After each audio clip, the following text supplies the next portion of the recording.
Okay, so we're gonna bring this here.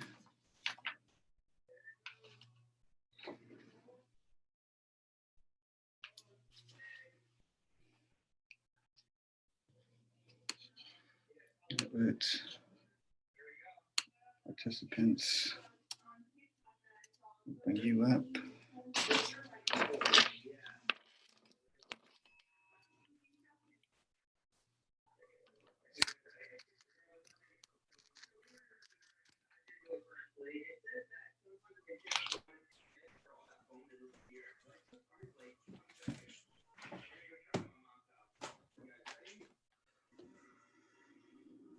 How's everybody doing? Good. Everybody here? Hello. Hey. What's up?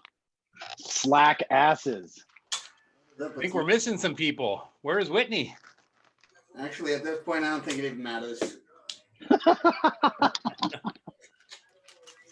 I don't know. She should be here. Okay, I need to turn off my notifications. Every time that it notifies me, my new hearing aids like dampens. And apparently I'm pretty popular. I don't know what's going on. We need to maybe post a note on there just letting people know you were a few minutes late because I think some people are trying to log in and it's 10, okay? Everybody can be patient. No. same. No, I'm sorry. I hear that all the time. Hey guys, let's let a couple people. It's like, do you not know what time this starts? Yes. We live in a world of video chats, and if you're not ready by the time it comes on, that's your own fault. I got you. Right, slacker. Everybody that's coming in now, please feel free to stop your own video, put yourself on mute, and at the end of the meeting, we will go ahead and allow everybody to have the audio come back on, and they can ask any open questions to the beard. Christian, one thing I might recommend, since we are just getting started, if you'll notice, Mindy, you're going to need to mute yourself, sweetie. You'll notice that both Christian and mine's cameras are at eye level. That way you're not seeing a lot of the coming up thing. So it makes it look better should you decide to go that direction. Hi guys. I was starting to wonder if you finally got tased and murdered like you've been hoping. I didn't, unfortunately, no. Well, I couldn't take my taser on the plane. He did have 2 pocket knives and a gun, but he never used them on me. I did almost stab him in the throat once with a knife and like barely stopped. He was not impressed, and I was highly impressed because I was like, those are like ninja skills. He's like, you took my shirt. I'm like, I know, and I didn't stab you, and I got that close. That was impressive. Huh. I can't imagine why he wasn't impressed with that. I don't know either. Weird. Loser. He's like, normally when people come out to Florida, like this is where all the serial killers are. It is true. But on occasion, I guess serial killers do come from Idaho and visit Florida. So we're secret. We're secret serial killers. Did she bring any bath salts back? That's what I want to know. Ooh, no, but I did bring sand, and apparently they have to test the sand on the plane. So my bag got pulled for that. Are you serious? Yeah. What does that test the sand for? Blood? Cocaine, probably. But I was like, sorry, I just want to bring some sand for my kids. She's like, oh, you're fine. Everyone does it, but we just have to test it. Like, for my kids. Okay, so Nick, some reports here. It says the link Nick posted actually takes you to a Facebook video call, so you can. So let's see. I'm not sure what that's all about. Don't you keep that secret from me, Nick? I thought that was just mine and yours open channel. Calm yourself. Where are you getting this? Is this on? Les just sent me a text.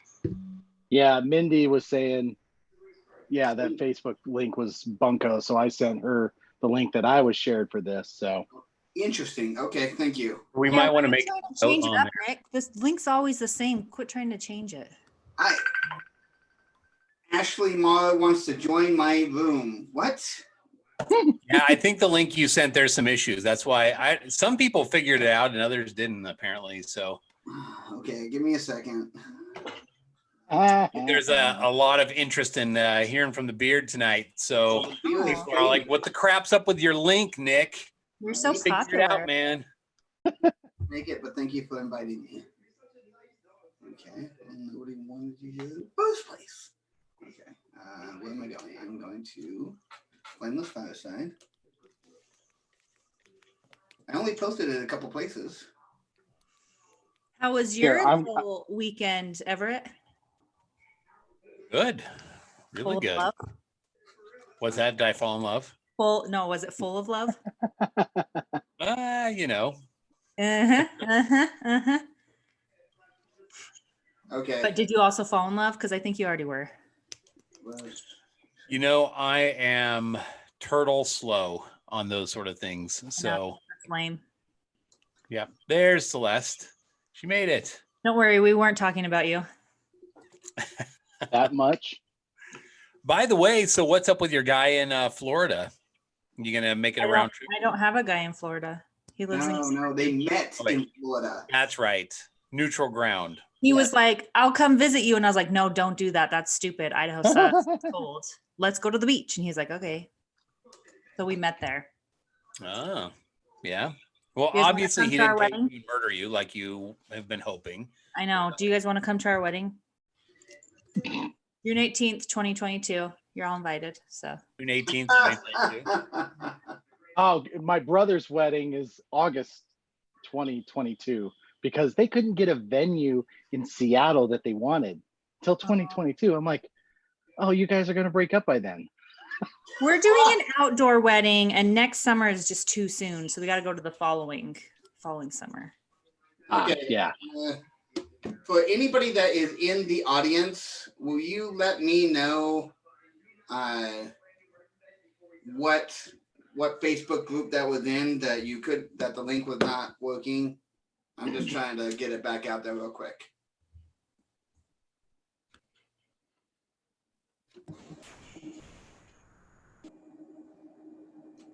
Yeah, for a while we were just continually using the same link. It is the same link. I Okay. have to mute myself, Nick. I hope that's okay. But I just went on your Facebook page and My Facebook page? on your Facebook page. Oh. And so that's where I personally saw it and tried to, join there. All right, let me go onto my Facebook page. Here's the chat. No, What's in the Brent, we chat? did not meet in Twin Falls, Idaho. Oh, How Looks did like Brian just posted a link on here that seemed to work. okay, there it is. And paste. And we verified that this is the working one, right? This is the one that people came in on. Don't be like that. Don't be so mean. Not why I'm here. Come on, guys, have patience with me with these links. I've only done this like 50 times. Shut So up. Ridiculous. I don't even know why I keep on coming back here. Twice a week, What? every week for like 3 months. How can you survive in the age of COVID and not be able to get the links right? Come on. Indeed. All right. Thank you, Brian. I appreciate it. I don't know what's going on with that. You want to meet in twin? Can't understand why.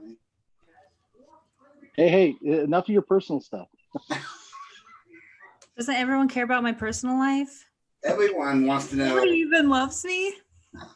I thought it everybody's was just Nick. waiting for you to die. He thought that I was talking about me. Yeah. I am vain like that. It's all about me.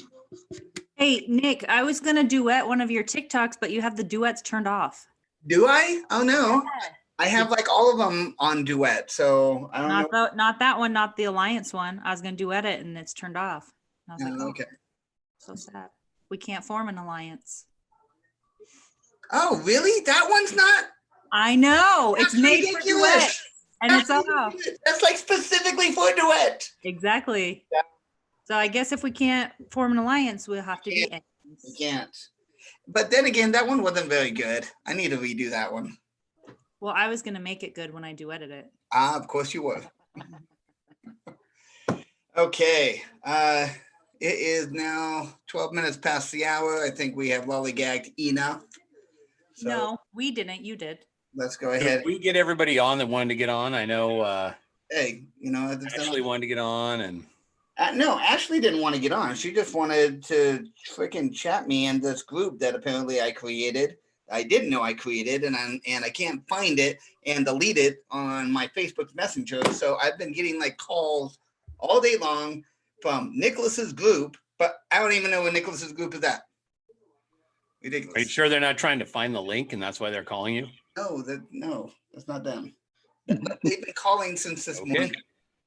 Sure. That's what we want to. If that's what you want to believe. They're just hoping to get a shower polo, maybe a little shower. I did send out a photo to everybody today. Does Nicholas's Yeah, group Anna- have a link to your OnlyFans where you post all your shower polos? Your little biscuit. That he has to pay people to go to. Reverse OnlyFans. Yeah. Yes. Awesome. Okay. Let's go ahead and we're going to get started the way that we normally do. Christian, we want to know, are there any areas of things that we should not talk about? Any boundaries that we should know about? Just right here. No. I'm just kidding. Above the belt? We will not stay above the belt. No. Is that You the can weight go below the issue? belt. I don't care. Weight issue? Come on, come at me, bro. Oh, I okay. carry my weight well. No, I don't have any taboo issues at all. No Okay. skeletons in your closet? No, I'm an elected official. Everything's already out there. We've just run into a couple people, you want to start talking about their kids and they're like, yeah, my child died or something. You're like, oh yeah, we'll just skip away from that one. So we just want to make sure, Well, you had an uncle that molested you, like a lot of us. Like everyone does.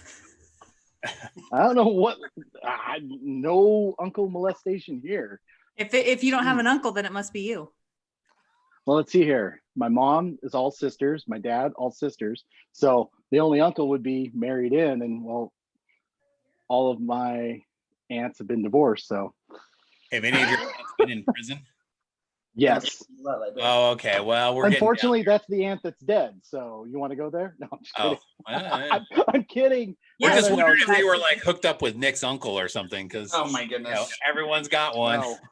No.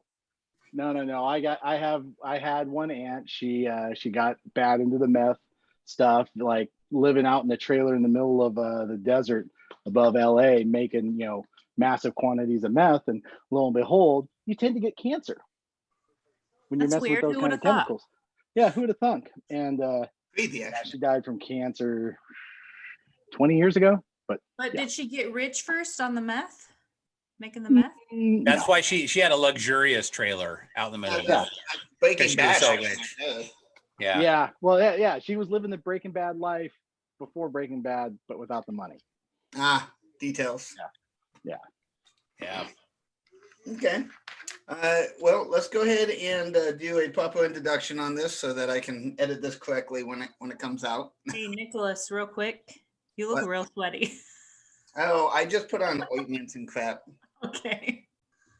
Nick is real nervous to do this interview with you, Christian. I was like, you might want to freaking out. wipe yourself down real quick. Not bad. Yeah. All right, whatever. Get like a towel or something. I'm just trying to help you out, bro. Yeah, I appreciate Yes, that. I love you. That That looks better, yeah. thank you. Yeah, you're not as glistening. She owes you one for cleaning her shower. So I let him sleep in my bed and let him go through my nightstand and all of my special things. So I think we're even. I think your so. special things requiring batteries, those sort of special No, things. they're all rechargeable. Yeah, they're all rechargeable. Half of them are Batteries is kickstart. like so 1980s. I went through and I actually plugged in a bunch of them. That way they were ready for her when I left. So Thank you. Why is this one? What does it say? 2-stroke? What does that mean? I haven't even had to Requires charge oil. That's right. Okay, today is 11/11/2020. We've got Christian the Beard with us here on Flameless Fireside Podcast. Thank you so much for joining us tonight, Christian. You're welcome. You're welcome. Christian, where are you joining us from tonight? I am in lovely Newport, Washington, on the Washington-Idaho border. Washington, I'm Idaho. closer to Canada than I am to Spokane. Nice. I see everybody going, yeah, okay. Carry the 12. Yeah. How long have you been there? Almost 5 years now. Yeah. Moved Okay. up here. Yeah. Yes. Yeah. It's somewhat of a more recent move. Where were you before then? I was in Tooele, Utah. I was out there working as a contractor for the military out at Dugway Proving Grounds. So that's literally the closest respectable place to live. Everywhere else is meth head trailer parks, and yeah. So I mean, isn't that what you like though? no, Oh. trust me. Having in one of my other jobs as a deputy coroner, going in and picking up somebody from drug scenes just makes me feel also good that I'm not involved in the drug scene. Can we talk about that at some point? I have some questions. Oh yeah. No, Whitney has a strange fascination with death. No, I literally just had a tenant kill themselves, and the coroner went in to get them, and then I had to go in and like check the unit, and I did not know what I was going to be walking into, and I was freaking out. So I didn't know like what's protocol, like who does which jobs, who cleans up the things. You get to clean up what they leave over. So service. Yeah, usually. Yeah, no, we have a good biochem company, clean company that will respond 24 hours a day out of Spokane to do that stuff. And we've unfortunately been in situations where every wall, ceiling, and floor is covered. And, that's horrific for any family. So it's like, don't go in there. Whatever you do, don't go in there. Here's the information, call them, let them do their work. 99% of the time, homeowners insurance will cover that cost, or Really? as a business, yes. And as a business, your insurance that you have on that property will more than likely cover that cost. And then, they go in and they get it all cleaned up. And then if there's any repair work, like if they have to cut sheetrock or carpet out, they'll let you know and then go on from there. So. Wow. This is my second tenant that's killed themselves in their apartment, and it's spooky. I'm not gonna lie, going in. Was it a messy kill, or was it like they hung themselves sort of thing? So this one, she shot herself, and the police report says that there's blood everywhere. Someone had already cleaned it by the time I got in there, because it was last week when I was out of town. And so I think it was the mom, she got somebody to come clean it up, and I couldn't find like blood stains. I couldn't find anything. And so I feel so bad for her to have to go in there, clean up her daughter's suicide and plan a funeral and everything else going on. And I was like, oh my gosh. Wait, you have to plan the funeral? Why are you planning? The mom. No. The mom did. Yeah, No, the other person that had killed themselves, she overdosed, and then she like laid there for 3 days before anyone found her. And so she had kind of like just started. What time of year? Was it warm or cold? Yeah, it was warm. And there was just like a big stain on the carpet, and she had like crystals all over the apartment. And I went in there and I was like, I'm totally freaked out right now. So I took the crystals home and gave them to my daughter. You gave your daughter a dead person's crystal. I did. I had them in my car, and I was like, I don't know, like if I'm supposed to like cleanse these or like put them in the moonlight or something. And I had them there for a month, and I never died. And then my daughter found them, and she's like, can I have these? I was like, sure. Good place is the river. The river. Yeah. So when you start hearing those creepy sounds at night, you'll know where they came from. Yeah, I just brought a spirit into my home. It's fine. Christian, are you from Utah then? No. I was born and raised. I was actually born at Fort Lewis, which is just south of Seattle. So graduated high school there, and then started my adventures of traveling. Lived down in Utah right after, I almost said 9/11, but right after Y2K. I started going to school down there for website design, graduated, moved back to Seattle at the height of the .com crash. So it was lovely that my skills were of super high demand. So I got back into construction, because before I moved down there, I was, well, and while I was down there, I was a manager for cabinet shops. So, and my expertise was kind of turning around failing shops, you know, take them from, you know, running in the red to running in the black. And so I moved back up here, did that for a shop, but then 9/11 happened. And so all my contractors dried up because nobody was spending money.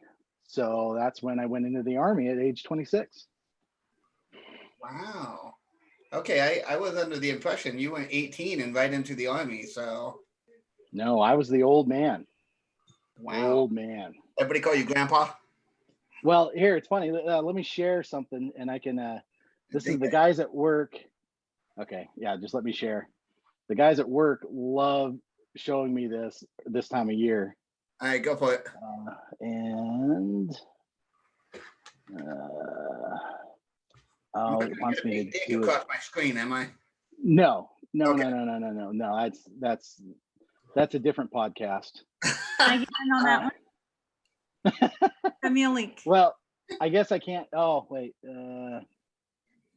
I got to go into. I haven't done Zoom on this computer in a while, so it wants me to go into a bunch of settings, and I don't want to deal with that. Yeah, later. So no biggie. But it's a picture of a guy that kind of looks like me, and it says "Grunt Paw," an old person where an old man in a profession where men usually die young.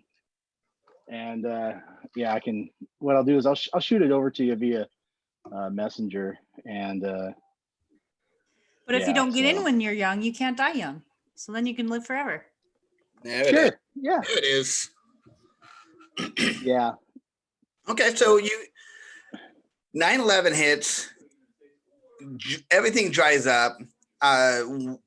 Why did you decide to go with the Army? I mean, when you go to the service, did you have a preference for the Army? Well, the Army gave me everything I was looking for. Let's see here. So I have a degree in criminal justice, and trying to get on with law enforcement kind of sucked. There you go. Yeah, there you go. Nice. It does look like you. Yeah.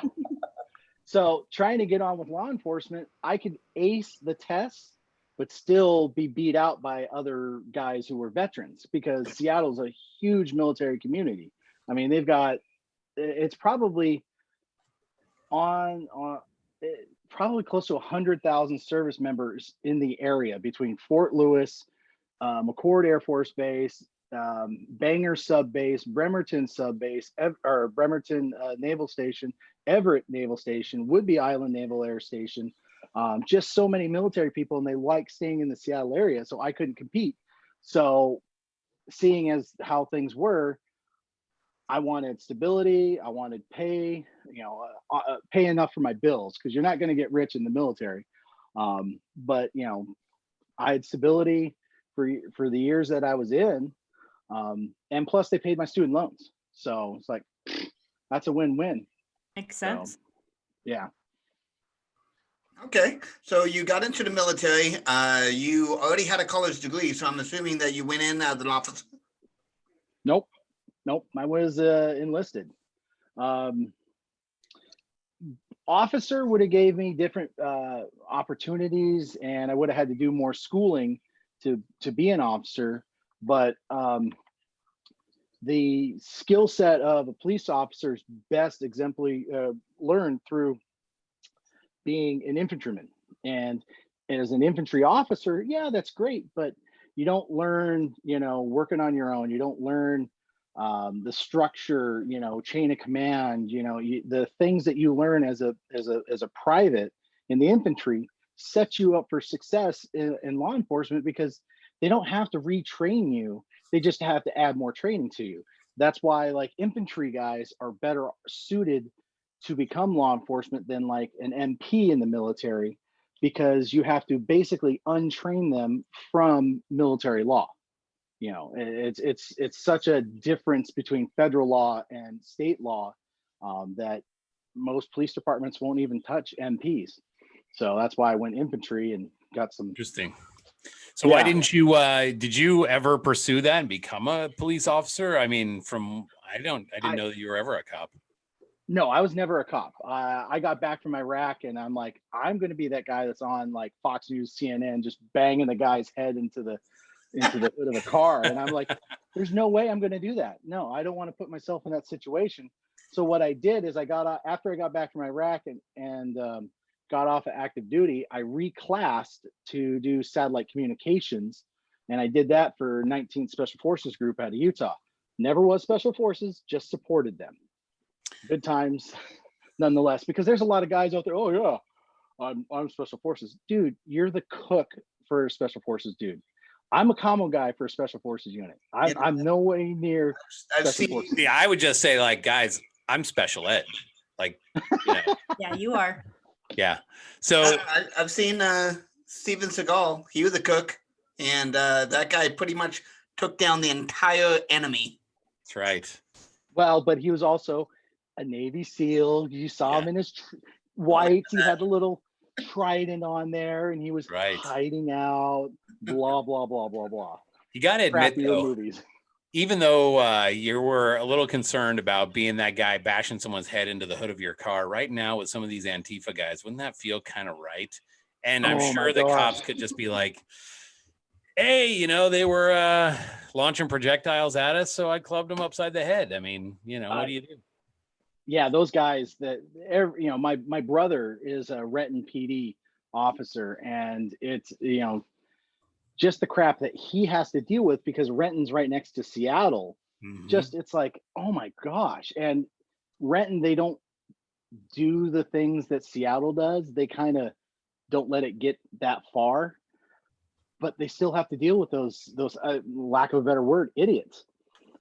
Yeah, they're yeah. Did you see the video where one of the cops was walking along and somebody hit him upside the head with a baseball bat? Luckily, he was wearing a helmet, so it just kind of went boing. Yeah. But I mean, that's just kind of the mentality of these guys. Yeah, I don't understand it. I just don't understand it. I mean, these guys, they have no idea of the proper rule of law. You know, if any of those people had been outside the country and tried that crap, oh my gosh, there's my opinion, half the countries in the world, those guys would have been, you know, locked up and forgotten. Do you think they probably would have been tortured, beaten, maybe even executed? Some of them. Yeah. No, it's in Russia. They don't put up with that crap. You know, you have a little bit of freedom to express yourself, but when you start torturing things and threatening officers' lives, man, they'll let the Spetsnaz have at you. You're just done. Yep. Whole different world. Yeah, here in Portland, it's you know, we get a lot of the craziness going on, and I try and explain to people who haven't been down to see it firsthand, who didn't go and become part of the riots at all or anything like that. Like, this isn't really about Black Lives Mattering. This isn't really about any of that sort of stuff. This is about causing chaos and anarchy, defunding the police, just destroying stuff, breaking windows, causing problems. These guys, this has been going on in Portland for years. And this summer was just kind of a hotbed time of it. So it would have been, anyways, I don't want to get off in the weeds in that, but it would have been fun to have you there and, you know, have you batoning some of these guys because man. Yeah. Just the craziness. I get they have a grievance, but you know what? There's a right and proper way to do it. If you want people on your side, there's a right and proper way to do it. And well, literally ruining businesses that are already struggling in COVID pandemic is absolutely the wrong answer. Yep. A lot of them are just using it as an excuse to destroy stuff. They don't really have a grievance. They just want to go out there and create chaos. Yeah, I mean, they run into this all the time. Go and do crap. Yeah. Absolutely. So anyways, back to Christian. We could get off on So Antifa. that puts me about 2008. And So you never became a cop, but you did. How long were you in the service? Were you there for 20 years? Did you retire? no, I ended up getting medically retired out. Because in Okay. Iraq, I got blown up, and that tends to rearrange certain parts of your body, like my back and my neck. So Do you permanently pee through a tube? They put like a piece of a pig in you or anything like that? Like, no, I've had 2 surgeries in my life: laser eye surgery and a vasectomy, and that's it. No. Oh, so no colostomy bag, nothing fun that like no. can't come up to you and be like, "Hey, Christian, what's in the bag?" so you Well, Your next meal if you don't shut up. dinner from last night. So what's in the box? What's in the box? Yeah, no. Yeah, I ended up getting medically retired out, which is nice. It's got all the benefits, but it doesn't have the 20-year pay, because at 20 years you get 50% of your pay. So I got at 12 years, whatever, 35 or whatever. Yeah, kind of prorated it. Yeah. But with other VA disability benefits, it bumps it up. So, I get a decent paycheck from the VA, but I've got health, medical for the rest of my life, and so that works out great. It's VA health, though. I mean, really, do you have health? You got to work the system. Kinda. So here's what I do: is I take my works insurance and then my VA, and then I've got the VA TRICARE health insurance. So they bill my first insurance, and whatever's not covered, VA picks up, and that's what they have to do. So it's working the system in my favor. So I can go to a doctor that actually has spent time, cares, or didn't get his degree in Antigua, wherever, some 4-year medical degree. Yeah. Okay. So you got medically discharged, you got home, you went into special forces as a IT guy, and then So I was working at Dugway Proving Grounds. Well, no, wait. I was a contractor for the military working on drones for about 6 years. The last 3 years, I was out at Dugway Proving Grounds. But when I started that, I was in the National Guard because Utah has one of the 2 special forces groups, which are about 1,500 guys. So they've got one of them. So I'm like, I want to go to a unit that actually had money for training and money for equipment. So that's why I was in Utah's for them, and then running around as a contractor. And then I found a job out there in Tooele, or Dugway Proving Grounds. So, and I did that for 3 years, working with drones and stuff like that before I moved up here. So you know how to what fly took you up to Washington? So my ex-wife, her mom and stepdad live out here. And they were having a lot, like the ex-wife's mom is in a wheelchair. About 3 summers ago, I did about 20 minutes of CPR on my stepfather-in-law or whatever before the paramedics showed up. Both in horrible medical spots. So we moved up to help them out. But them being batshit crazy, that didn't work out. So we ended up moving out, and then blah, blah, blah, blah, blah. Year after we moved out, me and the ex, oh, there we go. Hey, me and the ex move out, and then voila. Sorry, I had my lights set up right behind me there. Moved out, but things kind of went to crap because she's a narcissist or whatever. But Ooh, good word. We don't ever hear that word on this program. Everett loves that word. Yeah, that's my favorite. Yeah. So my I favorite went false diagnosis. I spent a month in Pocatello, not for jail, but they have a hyperbaric oxygen therapy there. So I got in on a veterans program to help with TBI. So went there, did that for a month. Things were rocky, came back, come to find out, I got kind of inspired to, hey, go on Tinder, check something out. Sure enough, there was my wife. So I was like, third time's a charm, I'm out. Wow. When was this? How long have you been divorced?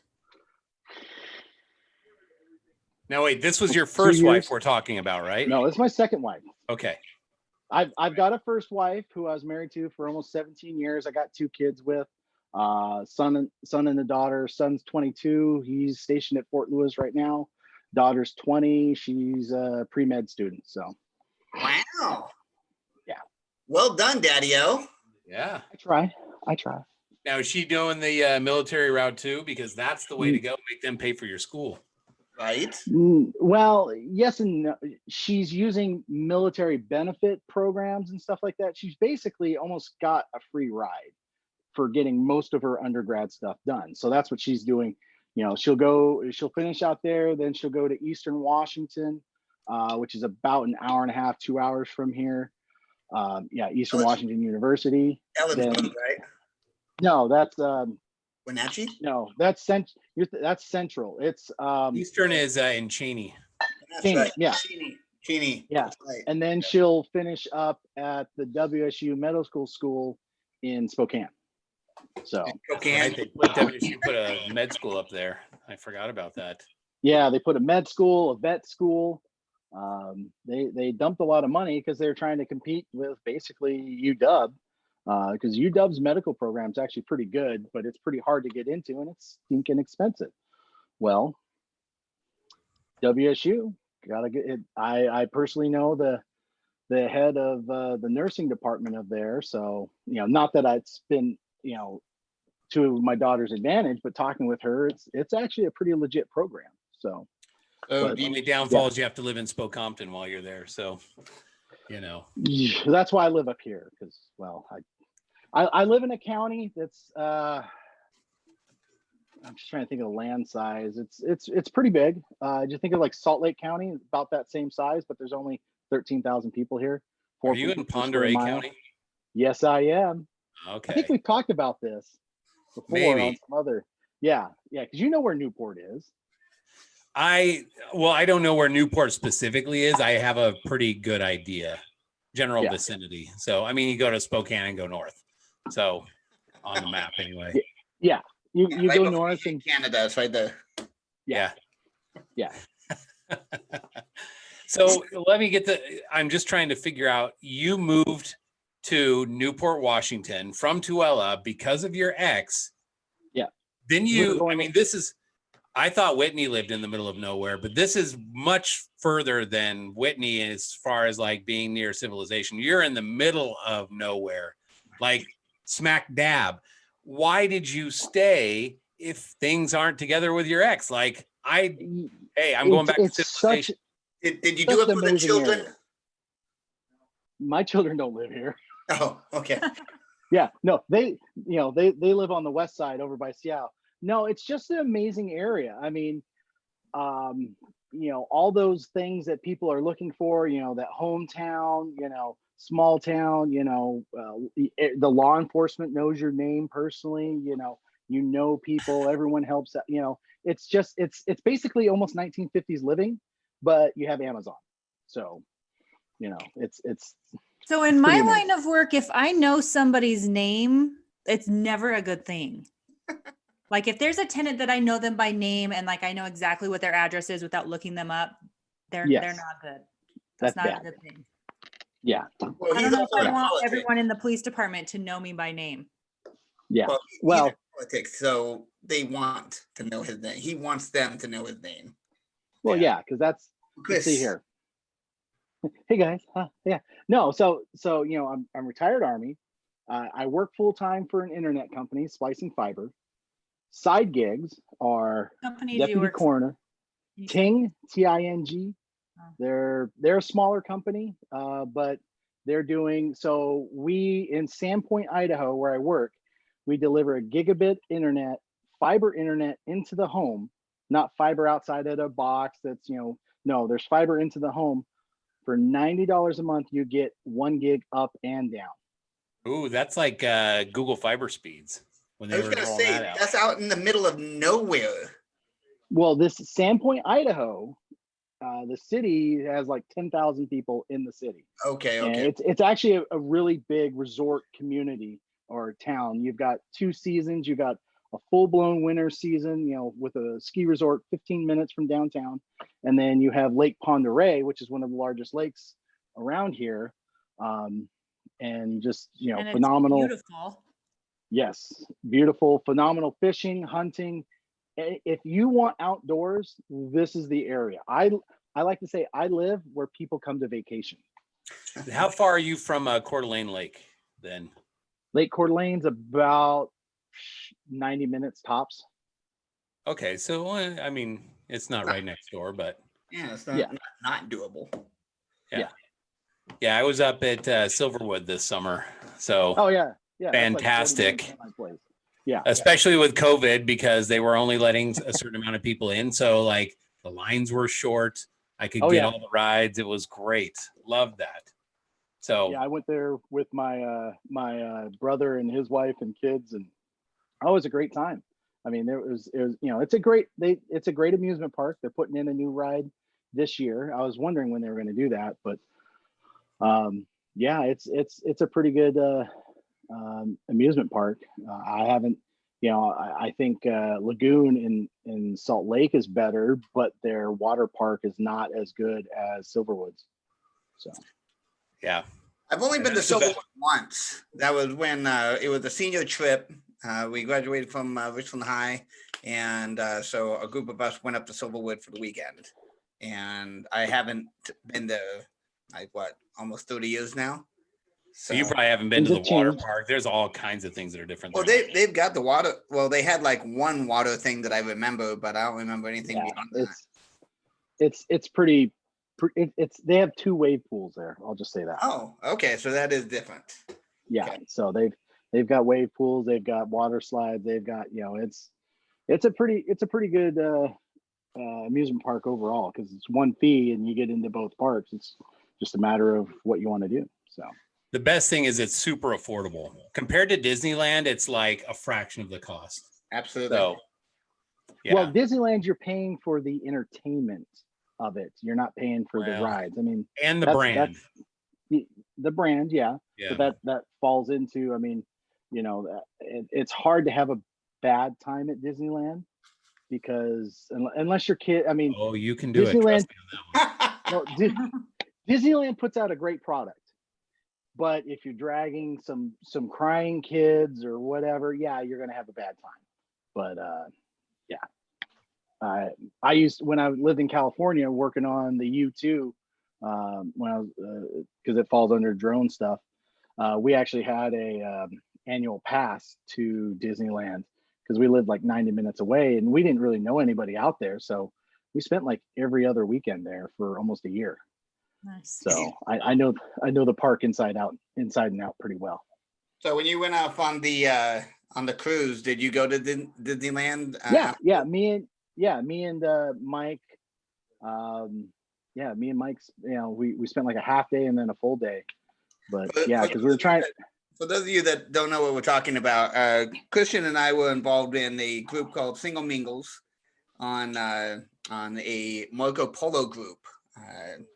We were part of kind of like a pilot program, if you will, and that grew and grew. Probably about, I'd say 90 to 120 people. Had about five different groups, 6 different groups of about 30 people each. And we got to a point where everybody was having a really good time, and we said, well, let's do something big. So we decided to go on a cruise, and the cruise happened right before COVID hit in February. Like, I think it was like the second weekend of there was rumors around, you know, it was Right. just starting to build up, and that's when things started happening. People were like, oh, you're going on a cruise? I'm like, yeah, I am. What about you? Right. So after the cruise got done, half the people left, and there was a good portion of people that stayed for a couple extra days for the weekend and went to Disneyland, and that's what we're talking about there. So how many people stayed? Oh gosh, I mean, it was only like a handful, right? there was like, I would say roughly about 20 people. Oh, okay, so it's more. Yeah, than because the condo that I was staying in, there was Tanya and Jennifer, Mike, Teresa, me, and Mindy. So there were 6 people in that room, and I think we had the smallest room of that group that was staying there. But yeah, because you had all the people from the Brits. There was 5 or 6 Brits that came over. So there's 12, and then a handful of other people. So about 20 people. Wow. Yeah, it was pretty good. Yeah. That's a hardy number of people. Well, but me and Mike just kind of did our own thing because trying to honestly, running around in Disneyland with a large group like that, It's hard to do enjoy it. anything with a big group.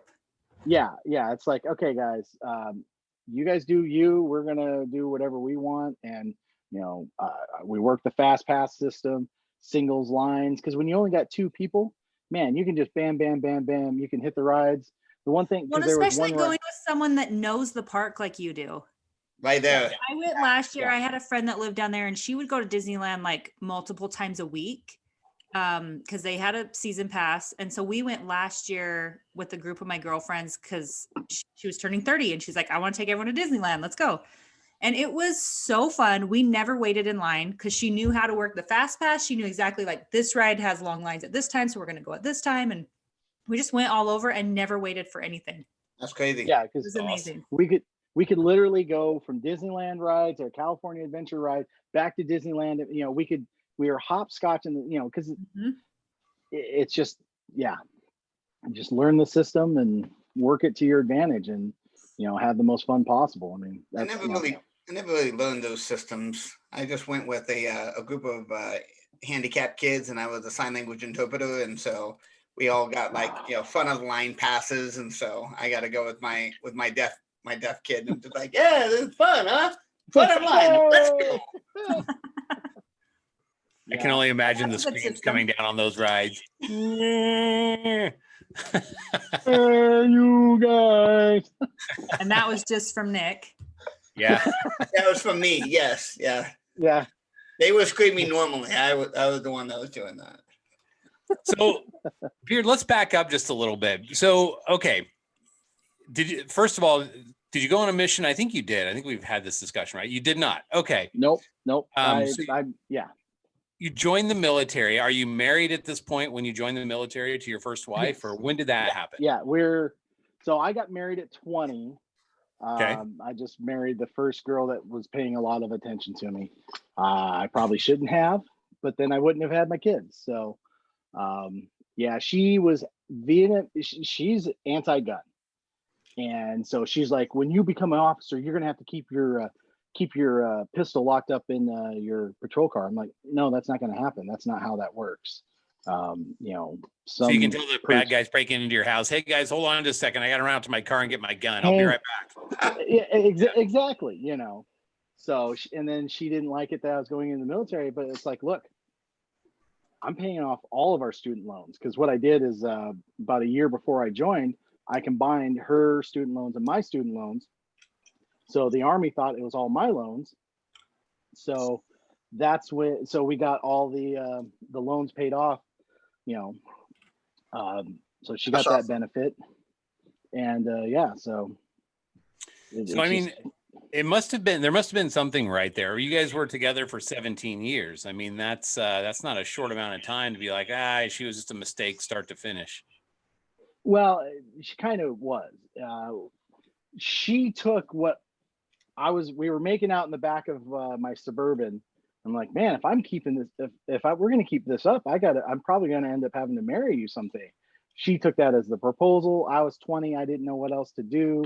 So I just stuck with it, ran with it, and, tried to do the honorable thing. And I just kind of ran with it. She's all like picking out colors. I'm like, I guess. Now, is this one of those things where she thinks like, well, I guess if we're engaged now, and then it goes further than you had expected it to? Okay. Oh yeah. Yeah. No, it ended up going, but it was good for, 10 years, but then, just life starts getting on you, you're looking at trying to pay bills, it's like, so that's when I went into the Army, and, I went to Iraq, and I didn't come back the same. That's for sure. To get me to here was lots of work, and lots of work on my own. I tried counselors and stuff like that, but, and she was like, oh, you need to get therapy, you need to go counselors. Problem is that most counselors have zero wartime experience. PTSD for the military is a little bit different than PTSD for, civilians. If you get raped, you didn't choose that, and it's usually pretty quick. I can't, PTSD, living with abusive parents and stuff, that's, totally different than you never chose those situations. Whereas the military, you chose to put yourself in that situation, knowing that there's these things going on, and you do everything you can. Like when I was over there, I disconnected emotionally because my number one thing was like, I got to come back alive. If I'm sitting there in a patrol wondering, oh, well, I wonder if they paid the car bill and the insurance, that's the split second that I missed that guy scurrying, and next thing you know, he's mowing down half my crew. So no, you need to be focused in 100% there. I get that. Yeah. So that it was that kind of the end then when you came back, you guys are just on different pages and it's like the whole thing starts crumbling. Yeah, unfortunately, I mean, it is what it is. I mean, I'm definitely in a way better place now than I ever was then or during our marriage. But there's no way I would go back to that. That's just, yeah. Now, do you guys stay in contact? You guys aren't? Nope. I don't. I haven't talked to her in 2 years. Okay. Yeah, the kids are older, so there's really no need to communicate that sort of stuff. And yeah, well, I mean, they're adults. I mean, that's I'm a big firm believer in you are responsible for yourself. You may think that, oh, it's because of my upbringing, and but ultimately you're an adult. You make adult decisions. That's what happens. You need to. Oh, you're welcome. The message came up, and yeah. So, but yeah. So I have a question regarding religion. Were you born and raised in the church? Nope. I was baptized at age 13. Okay, baptized at age 13. Your parents, you said that you grew up over on the west coast of Washington. Yep.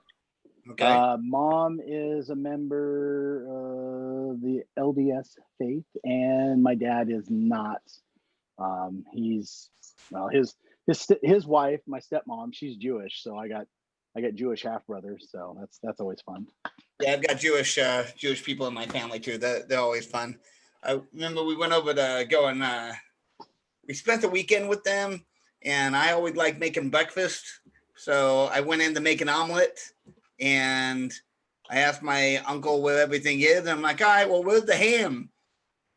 And he's all like, we don't have ham. I was like, that's cool. No ham, not a problem. What about bacon?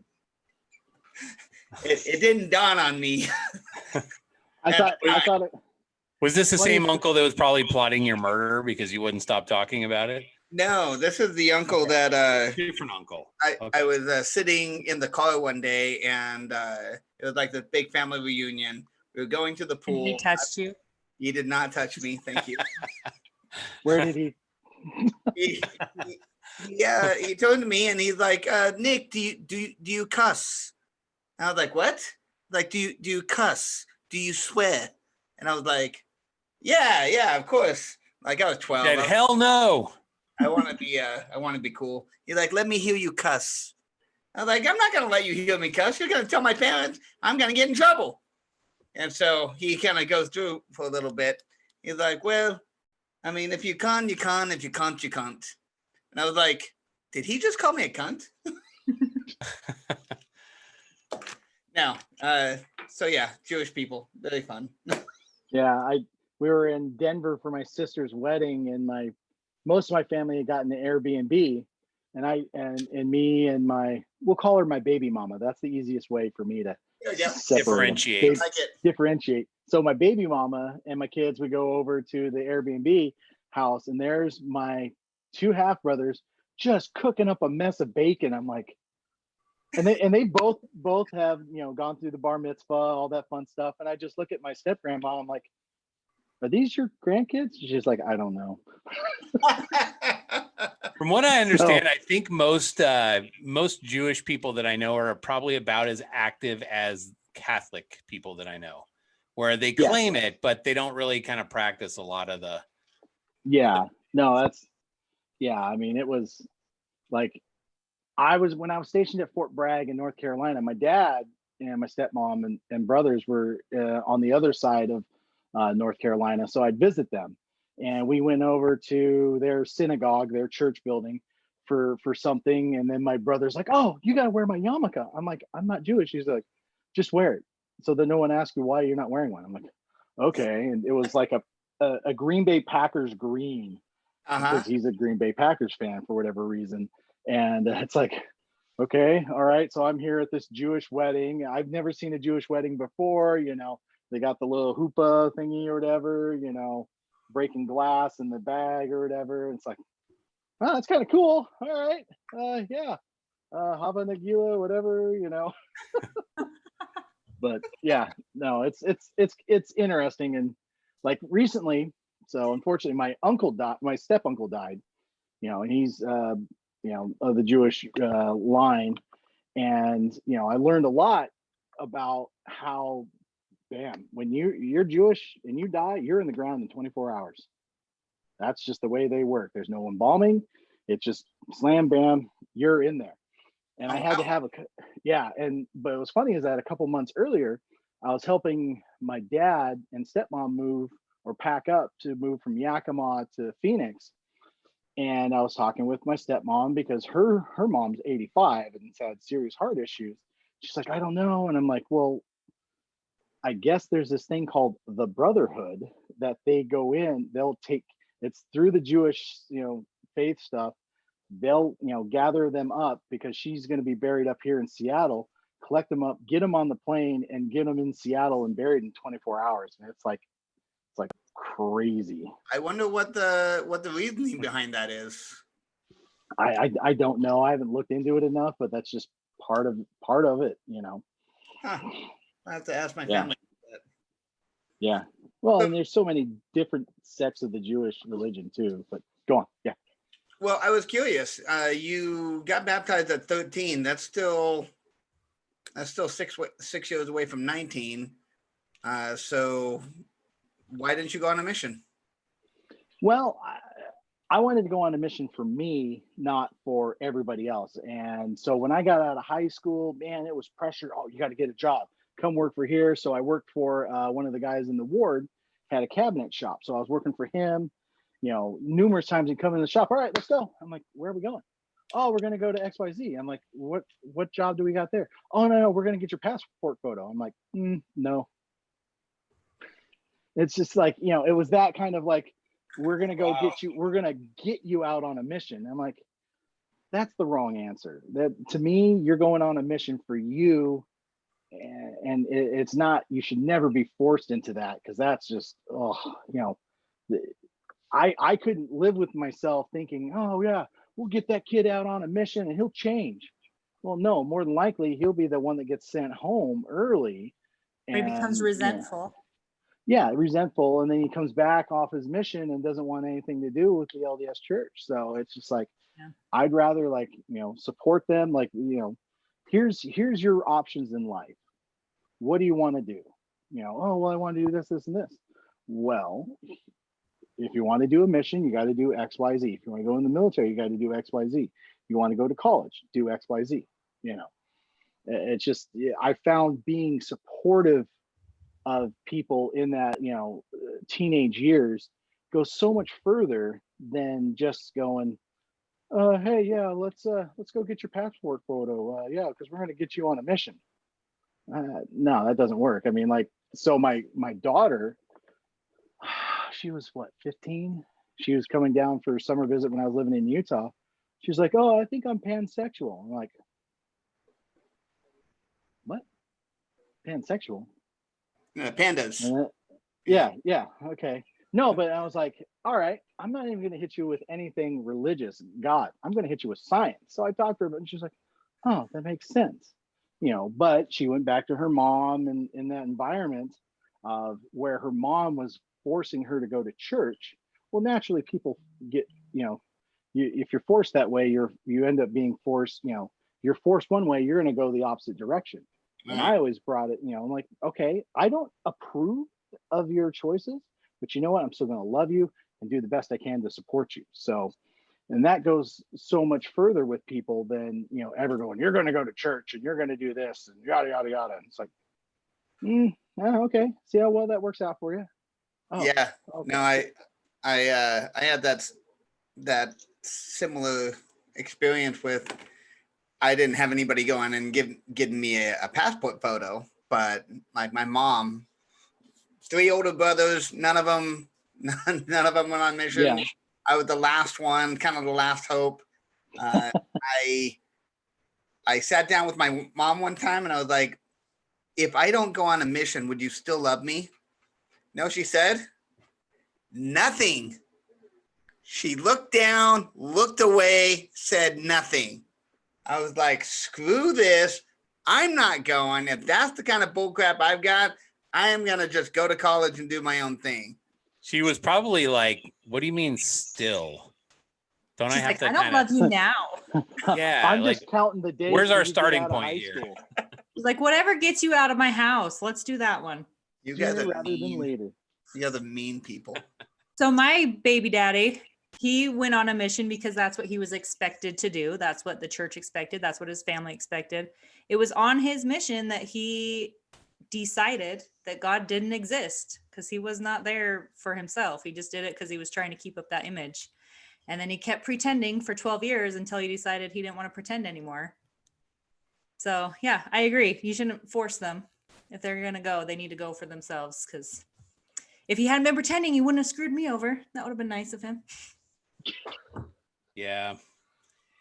When I was younger, I had determined that I was never going to go on a mission. And that was just not, my parents were converts when I was 2 or 3, something like that. So I grew up in the church more or less, and nobody in my family had gone on a mission. It was just sort of like, well, okay.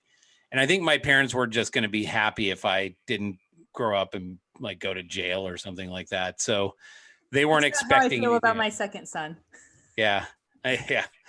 So, yeah, there just kind of came a point when I just decided like, this is what I want to do in life. And it's one of those things where for me, I even remember like, okay, if I'm going to start going back to church and kind of turning my life around and doing all the things I'm supposed to do, I guess that means I should be all in. And so I remember driving and praying. That's kind of one of my big things when I'm driving and kind of have that quiet moment. You're the only one there. Perfect time to just have a little talk with Heavenly Father. So You don't close your eyes, do you? what's that? Oh, I'm sure he does.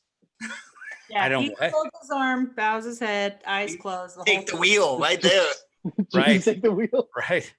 It's Or maybe amazing they how do you this can get prayer, all you're the way gonna- across the freeway and not hit anybody sometimes when you wake up and you're like, Yeah, going across. God's watching. He's watching over me. That's right.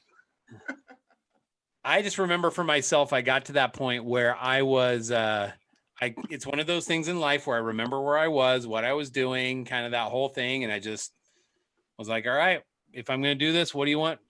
What do you want me to do? And I just got this clear answer. Like, I want you to go on a mission. Like, Oh man, see that one coming, but okay, that's what you want. That's what I'll do. my Damn. my three best friends from high school all went on missions, and one of their girlfriends went down to BYU, and I went up to Spokane and went to college up there. And there was a club called Club London, and that was for college age kids, not 21 yet, place for them to go and get the freak on. So I would be there every single weekend, just partying up, having a good Getting time. the freak on. Right. And then I'd call her up and be like, yeah, this weekend was awesome. How was it for you? And she's like, yeah, it was good.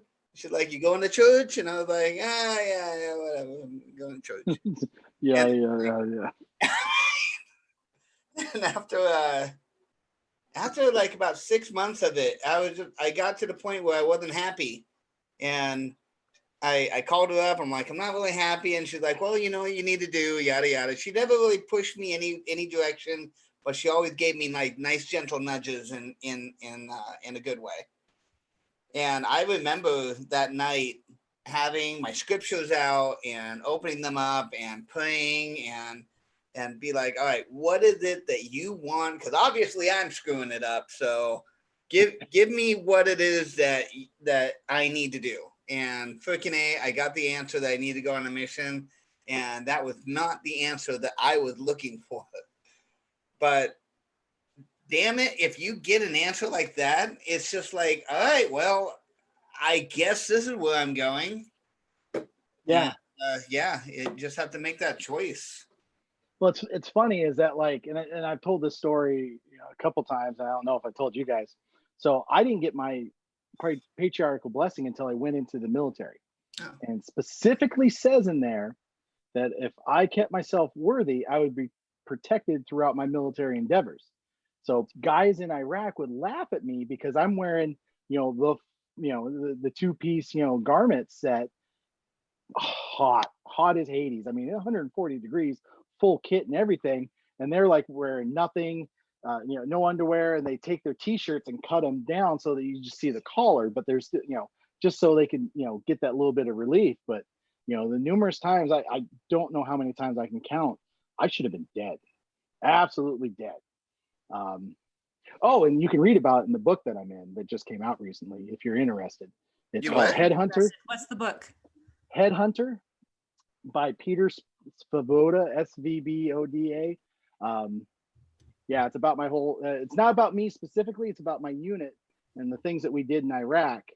And it's on the publisher's Casemates, and you can find it on Amazon, but guys are finding that Amazon's really slow to deliver it, whereas the publishers are actually getting it out like in under a week.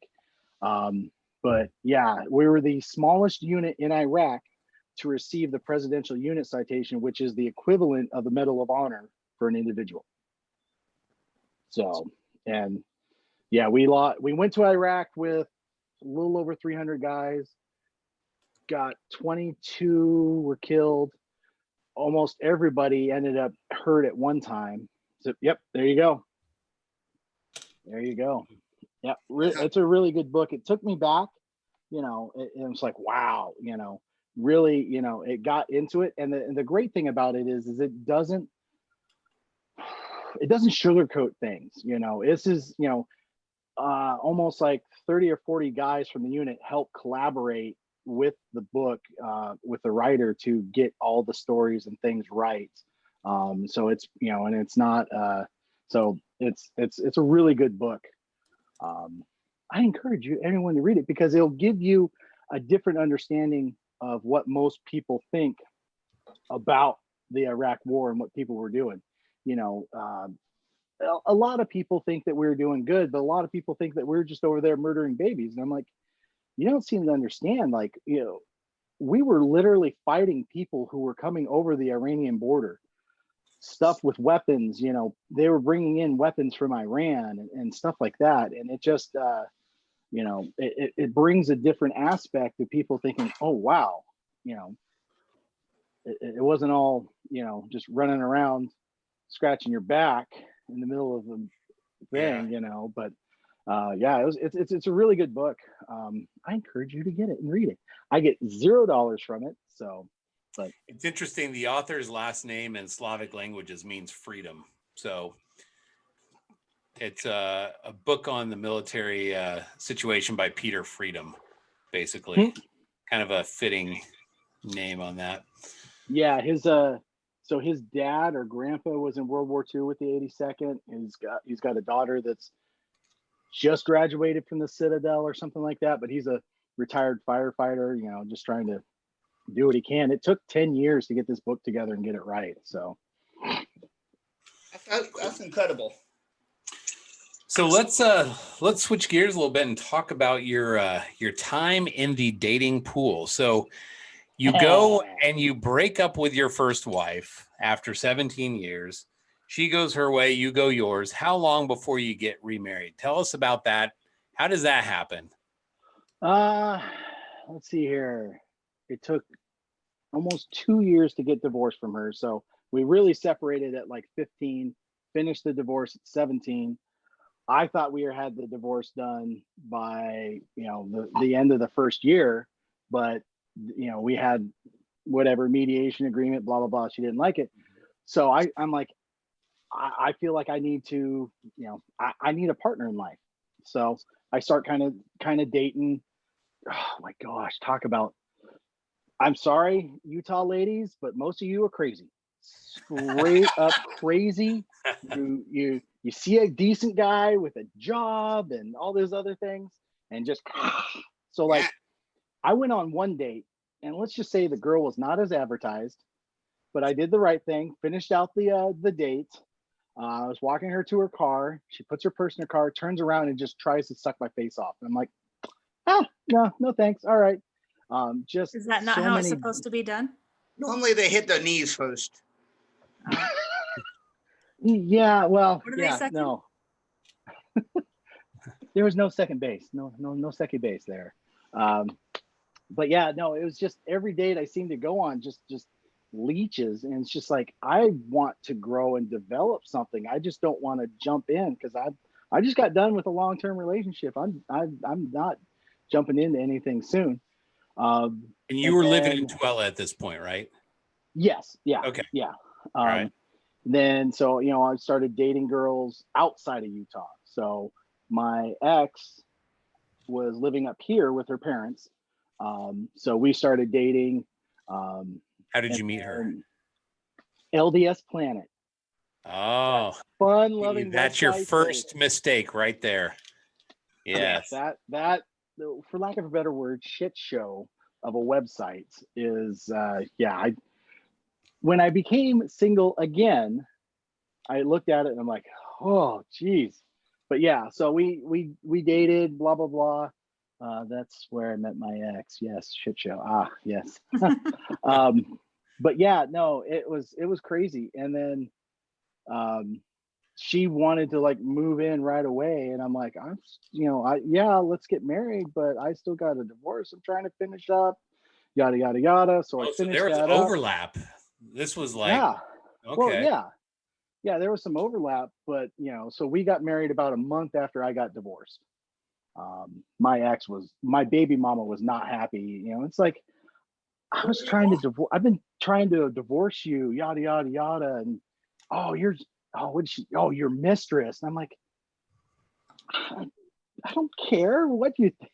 So, but yeah, so that about 2 years into it, me and the ex are in Nashville for, we used to do a lot of stuff with Beachbody. We're actually we're making, I almost had the point where I go, do I make this a full-time job or not? So, but I backed off of it because I just looked at the projections and everything was super saturated. But we're out there and it's 3 a.m. and I'm like, she thinks I'm asleep.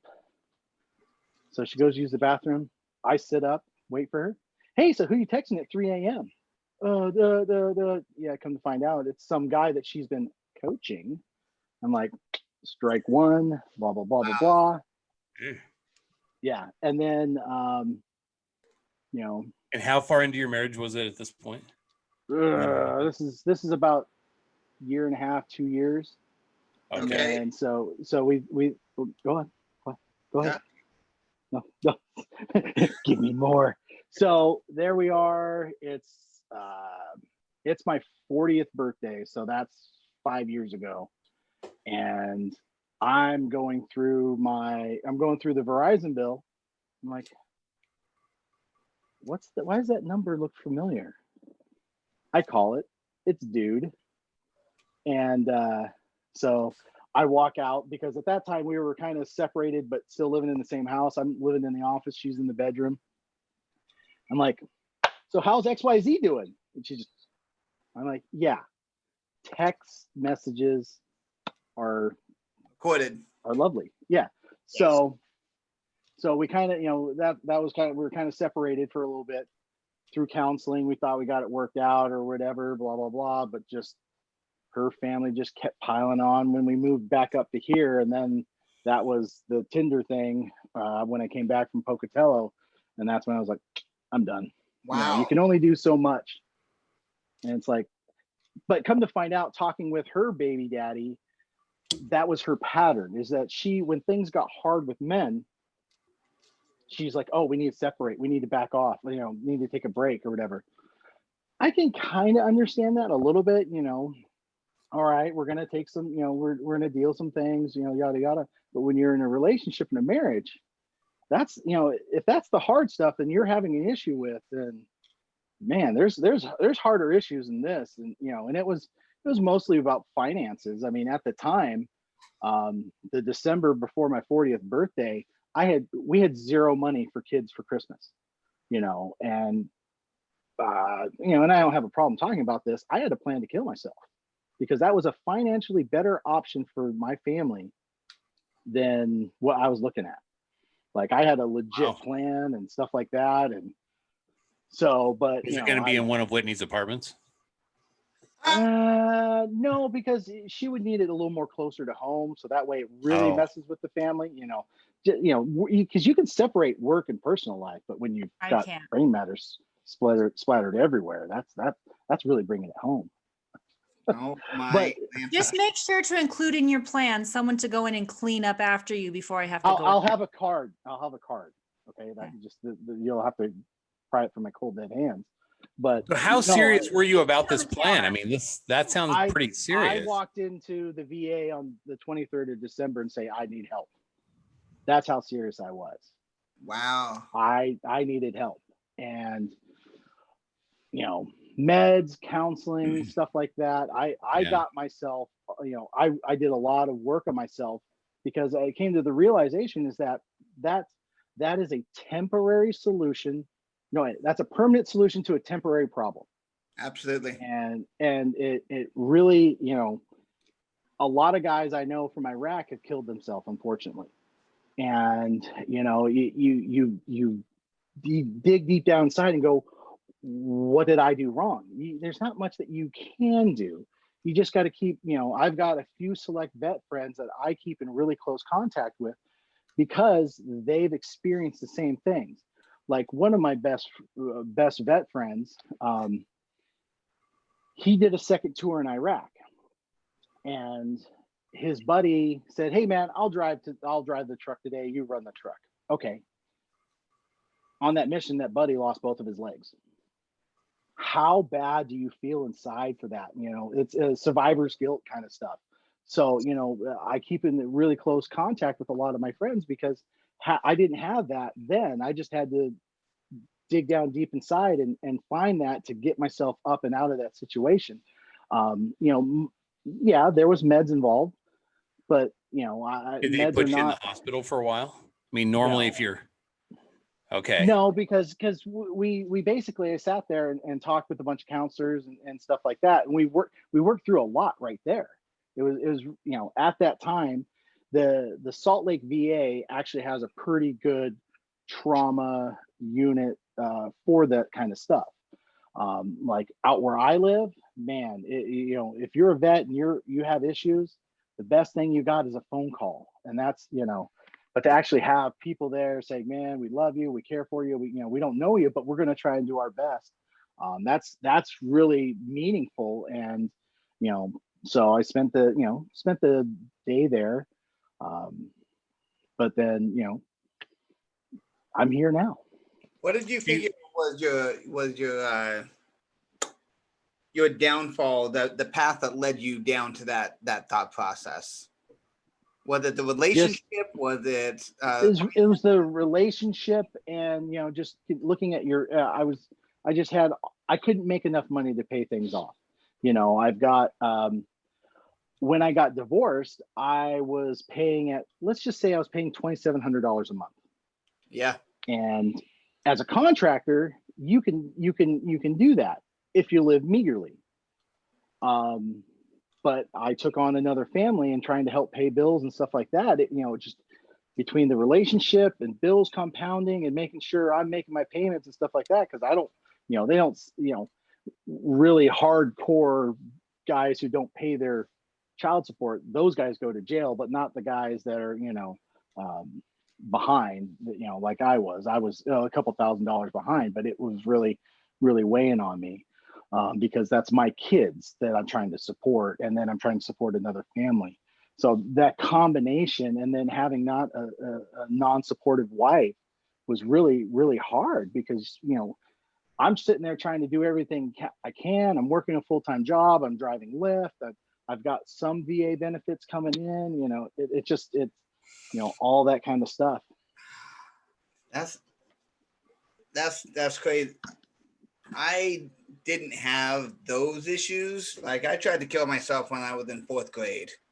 So I had to go and get counseling. The elementary school had me going to the counselor like I think 2 or 3 times a week, and like just do stuff like that. So I never went through what you went through, but it is, unless you've been there, I really don't know any way to describe the sense of hopelessness. Yeah. No, it's so hard to actually speak about it, oh yeah, I'm behind on my bills, blah, blah, blah. But that's, okay, yeah, you got collectors calling you. Okay, there's ways to remedy that, but when you can't, you literally cannot buy Christmas presents for your kids, things like that, it's just really tough and hard, and you're in that down deep low. There's a lot of people out there that are willing to help, and just trying to get to the right resources and stuff like that. And kids, it really, being a deputy coroner and having unfortunately gone out on child suicides, it's just it's so hard. You're like, this kid was 16 and had everything going on, and she got in trouble with her dad and he restricted her. So while he was out doing something, that's when she decided to kill herself. And it's just, you're just like, I think part of it is the way we've created our society today, that, oh yeah, it's okay to be, blah, blah, blah. It's okay to, no, it's, we're not helping our kids in being able to process hard choices, hard decisions. It's like everybody gets a participation trophy. Well, where's the life lesson about pulling yourself up and getting yourself, moving forward? That's not there.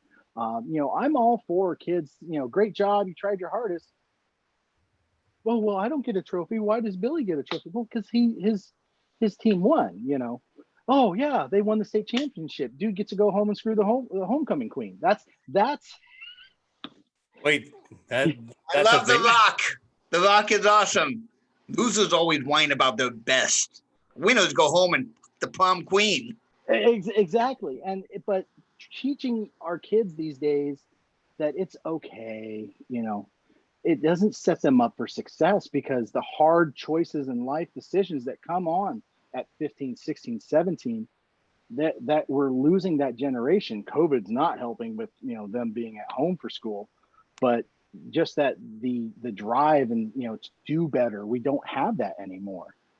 And that's the thing, is that, what's it, Shasta talking about, learning stuff. Yeah. You learn from your mistakes. You learn when you get kicked down, you get right back up. I mean, that's, anybody know Gary Vaynerchuk? If you don't, Vaynerchuk. Vaynerchuk, Gary V. Vayner. Look him up. He is legit the best. He kind of does motivational speaking, but it's just through his work. He's built a social media empire all on his own. He took his dad's liquor store from like doing $18 million a year in sales to 120 by yep, there you go. I follow him. I've read a bunch of his books. Absolutely self-made millionaire.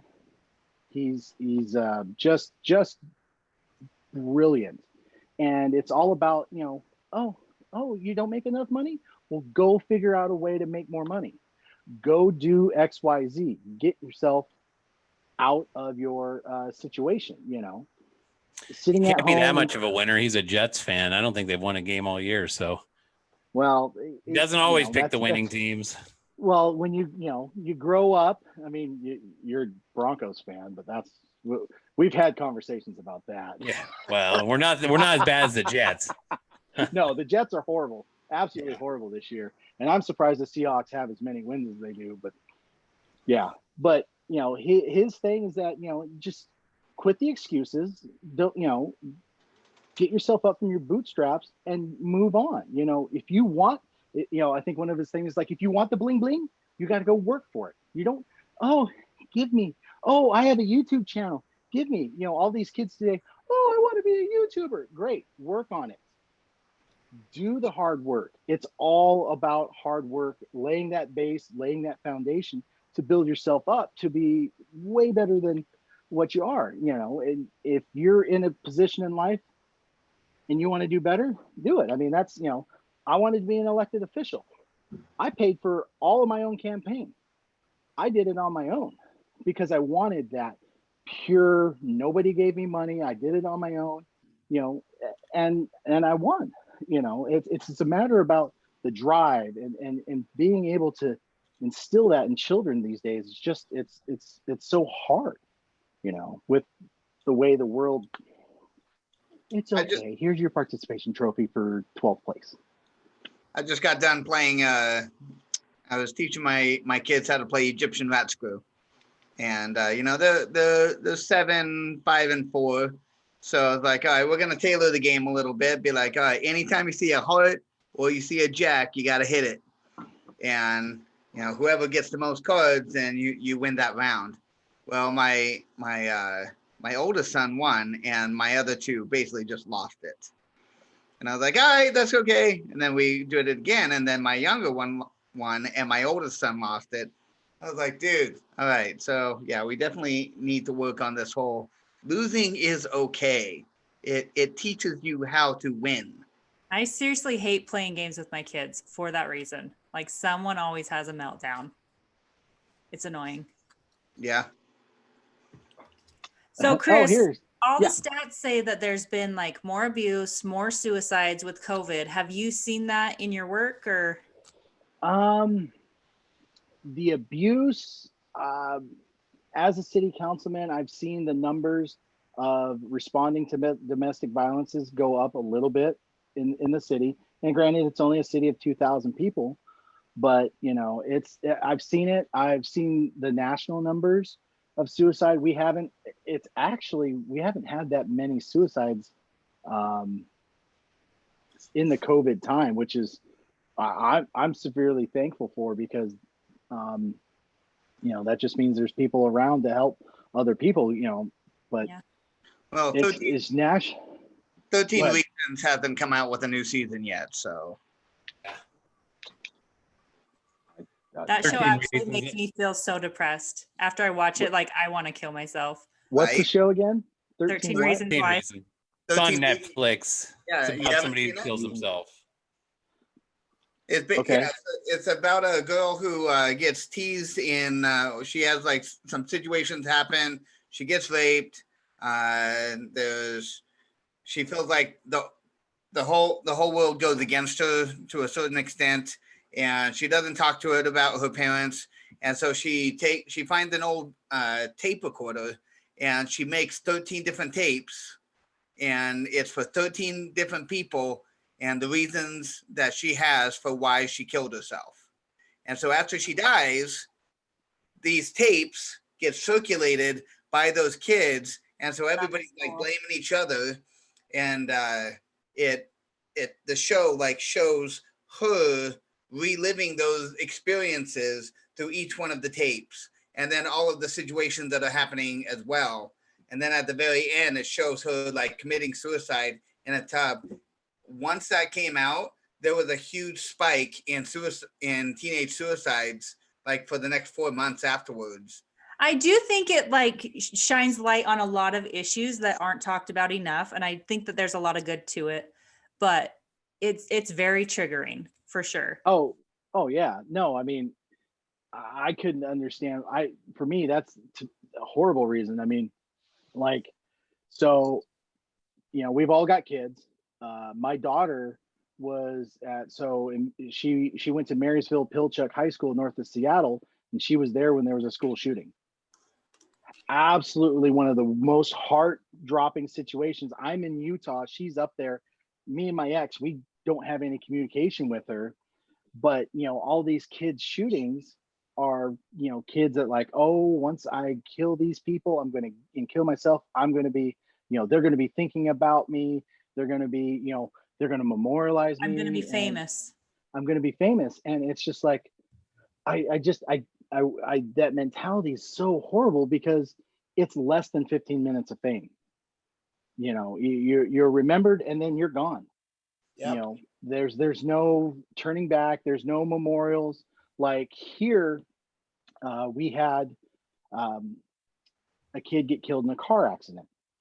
They had a memorial, a big thing at school, because it was an accident. A couple months later, senior, really awesome stud, planned on going into the Marines, kills himself. Huge outcry from the student population. Oh, are we going to do a memorial? Principal's like, no, we're not. We're not going to glorify that. We're not going to glorify that. And I like that so much, is it sends that message that that situation, unfortunately, his dad was allowing him to drink. They were going to go hunting. So they had a hunting rifle, they had rifles available, and him and his dad got into an argument. He went out on the deck and did it. And going in, that's the most horrible situation. Any suicide's a horrible situation to go into, but to have the community that knew this guy, loved this guy, he was a great student athlete, great student, yada yada yada. But then the students were just like heartbroken that they couldn't memorialize him. It's like, well, do what you can, but we're not going to glorify this because unfortunately this situation is what it is. Yeah. So. Yeah, that's a tough one. I wouldn't imagine up there as coroner, you probably see much of that, which is a good thing. I know I had a cousin who went through this, and it was a pretty tough situation, but yeah. Anyways, that's a tough one. Anywho. So I'm glad that one way or the other, you did not go through with the plan, and you must not have gone in there and said like, hey guys, I'm thinking about killing myself tonight. Cause that's usually when they'll grab you and throw you in a hospital for whatever it is, 3 days, something, kind of keep you on watch. So yeah, no, I went in. How long ago was this? What's that? How long ago was this?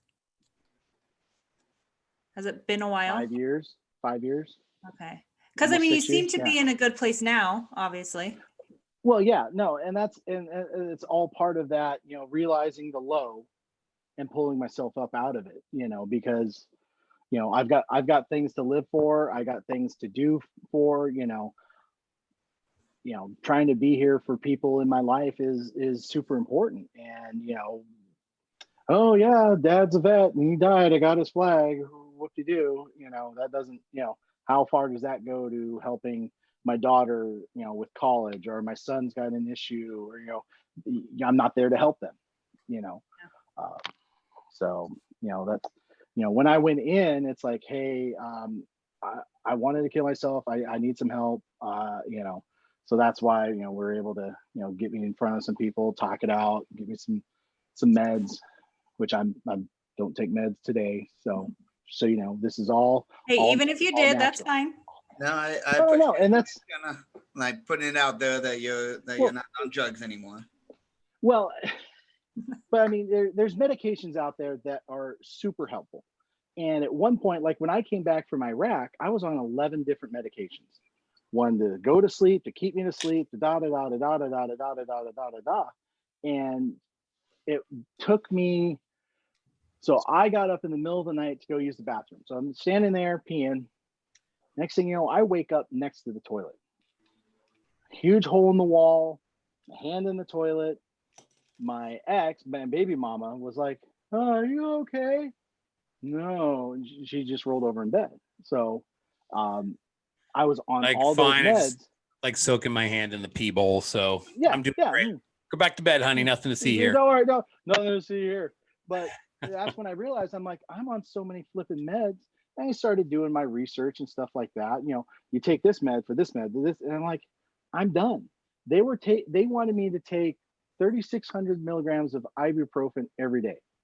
Wow. That's if you hate your kidneys. Yeah, that's terrible That's for that's the way to go. Of course, you know, I'll swallow four 200 milligram ibuprofens, you know, like nothing. But it's not like I'm doing that every day. It's, you know, my back's not feeling happy, so let's take some ibuprofen, get it through, go stretch, you know, go see the chiropractor, you know. But you know, that's the meds. You know, the meds to keep me asleep didn't want me to be up trying to pee. You know, the next thing you know, I start peeing in the bed. You know, it's never, no one likes sleeping in the wet sheets. It's okay. Nick still wets the bed. I was gonna say, I mean, as long as it's warm, you know. Well, Nick's sheets are wet, but it's not pee. Nick's sheets are plastic. Come on. Oh, you said that now you have something to live for. Anyone in particular? I would know nothing about Mindy at all. You know, maybe we should, might be kind of fun to bring her on if she's willing. Oh, there you go. Yeah. Hold on a See if second. she wants to like come Tell on. us how you met. Tell us your love story. Let's find out a little more first, but.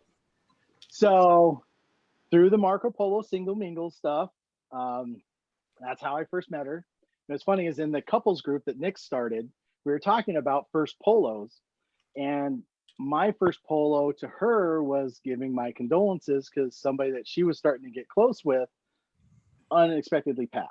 I remember this. So that was my first polo to her. And then she poloed me back about a couple weeks later, and she was thanking me, and so we started talking. And then first time I actually met her was almost 1 year ago, 2-3 days ago, at the Bear Lake event.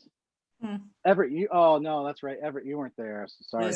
A year ago. No, I don't think I even knew about the singles mingles stuff a year ago. Oh no, this wasn't single mingles related. This was just a couple of us. So Whitney was already going with Deanna and that crew, because they had gone. Did you? Yeah, because you guys wouldn't let us be part of your club because you were too cool for us. We'll make our own club, you losers. Whatever. I remember specifically the huge Bear Lake group. They're like, oh, because we had just a small single mingles one, and yes. then well, so Deanna was in that small group, and we're like, well, we're all going. Like, why don't you add us to that? And it was like so much drama. And they're like, I can't believe you would add other people to our group. And I was like, well, like, I mean, I didn't know that this is an exclusive club. Sorry for asking why we could be in it. That's right. Well, whatever. So to some people's opinions, that there was a lot of too personal conversation in there. You know, for me, if it's out on social media, like here, you know, it's once it touches the internet, whether you're recording and then post it, it's out there. You always got to think about it that way. Yep. But yeah, so that group there, kind of like Nick's toilet paper roll thing. It's out there. Yeah, it's always out there. Yeah. But yeah, it's so we out there. So it's that was the away first time somewhere. Me and Mindy met, but we had already been starting to talk about. I was coming down for Thanksgiving to visit a buddy of mine in Tooele, and we were going to go. You know, so I was going to take her out Friday after Thanksgiving, but I was also putting together a Temple Square Lights events or whatever with Teresa. Does she live in Utah? I guess I don't know where she lives. She lives in Utah. At an undisclosed location. Wait, now hang on a second. She lives in Utah, but didn't we start off this polo with you telling us that girls in Utah are crazy and not to date girls from Utah? Not all of them. Okay. So there's a caveat to this. Yes. There's diamonds in the rough. There's needles in the haystack. No, here's the thing. They are all crazy. You just have to find the right crazy. If it matches your crazy. Yeah. We've all seen the crazy hot matrix. So yes. Yeah. Yes. Crazy hot matrix, and she fits perfect, near unicorn level. So near unicorn level, but not unicorn. Is that what you're saying? Well, because then they'd have to capture her and study her, and I don't want her captured and studied. because So then there's- I wouldn't have her for me. So she's beautiful with a tinge of crazy, is what you're saying. Yeah, she'll No cut crazy you. is the magic Oh, unicorn. piss her off, she'll cut you. Okay. Wow. All right. Now we know. That's awesome. That's the I've right never kind of pissed her crazy. off. That's Okay. there's keys. So yeah, met her. First time we saw her at Bear Lake, then went on a date. We actually had an impromptu date Thanksgiving night. I'm like, hey guys, I'm bored. She's like, oh, you can come over and watch a movie. Makeout session to 4 a.m. And so yeah, and then I came back down for New Year's Eve, and we had a pretty good time then. And it just just everything starts working. It's really weird, having a long distance relationship that kind of works. How did that work out for you guys? I mean, like, what? You guys have been dating for almost a year now. Well, you've known each other. Our first date will be the Saturday after Thanksgiving. Okay, so you've known each other for a year, but like, when did you start dating? Probably. Well, let's just say I had to give somebody a call and say that I was going to focus specifically on dating them? Mindy. Oh, you had to Yeah. break a heart. Ooh. my guess is Yeah. yeah. Yeah. Oh, you actually have to call and say you need to stop talking about me. Stop being so obsessed with me. Well, no, not really, but just say, hey, me and Mindy like how things are going. I'm going to focus on her exclusively. We're not boyfriend girlfriend, but I'm going to. I remember Bear Lake, and I remember somebody like being very focused on you, and I was just like, huh, okay, because I was unaware. Because I mean, I was told, hey, I want you to help me get more one-on-one time with Chris, and I was like, oh yeah, sure. And so I like the dancing and like I was encouraging this, and I had no idea. Well, let's just say that, I mean, it wouldn't have worked out long term, obviously. To me, it just there wasn't enough overall spark chemistry. I gotcha. Yeah, dating, kind of, trying to figure some things out, but just nothing there. Whereas like me and Mindy, it's just bam, we laugh at the same person who slipped on the ice at the same time. So I guess the real question is, how many dick pics did you have to send out before you landed one? 3? Three? Okay. All right, yeah. The German 3. Is that three with the butthole? Is that what it is? So starfish. We don't say butthole. That's crude. Yeah. Oh, Mix okay. that in with a little bit. I think I just threw up in my mouth a little water, bit. So. Chocolate starfish. Yeah. Okay, but how many did you receive though? I sent him a dick pic last week. We've all seen Nick's dick pic, or lack thereof, I guess. Dick polo. Yeah, if you, yeah. Hey guys. Yeah, that's pretty my much turtle. Turtle. Hey guys, am I too turtle for the turtle claw? Nice. But yeah, no, zero dick pics. I'm a lot classier than that. I'll just get pictures above the navel. That's all I sent. Pictures above the navel. So just of your nipples. Yeah, I want to say I have seen a few of your shower polos too. I'm pretty sure both you and Nick are shower polo. Because I don't care. Because I'll tell you what, this is what I'm wearing tonight. Yep. That's very patriotic. Well, yeah, because I got stuck here. I've been stuck on COVID lockdown till today, and I got the only time Maury Povich says I'm correct and I'm not the father. That is awesome. No COVID, but I already knew that because I didn't show any signs or symptoms. But one guy at work got it, so they closed the whole shop. But yeah, no, very patriotic. I don't care. I can, I wear clothing because it's people don't need to see me. So, yeah.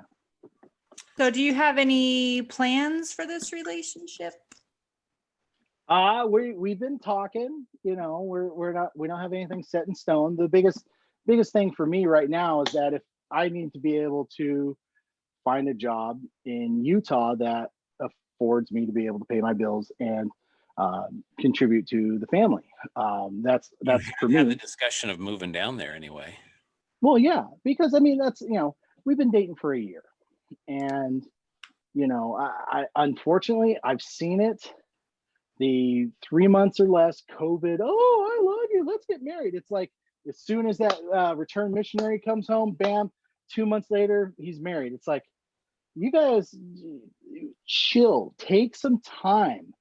Pete from Single Mingles, the best thing of advice I ever heard is 4 seasons and a road trip. 4 seasons and a road trip, because that gives you the time to really learn and understand. And then you take that road trip with that person, take a road trip with her kids or your kids, meld the family together, because then you see the real true people come out. You don't, people who get married, month, 2, 3, oh, I found my soulmate again. It just, I worry about that. It is, because I kind of, with my second wife, it was kind of quick, but not. But I know quick. I didn't. 3 months. Meet Mary. 3 months. Mine was 4. Yeah. From our first date to our wedding was 4 months. Ah. Wow. Well, because the bishop was like, well, once you know, then you might as well get married so you don't screw up. And now I'm looking back and I'm like, that's the worst advice ever. Right. Why yes. did nobody No. stop me?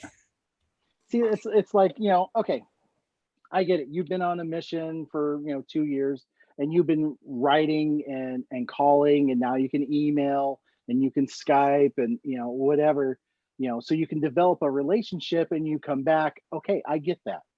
But hey, it's my first singles dance back. Oh, hey, you want to suck face? All right, cool. Ding dong, we're married 2 months later. No.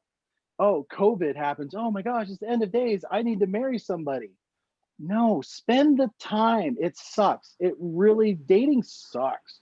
So what you're saying is you would not go on a cruise, hook up with somebody, and then just hop on a motorcycle and go through a drive-through wedding chapel. You're so mean.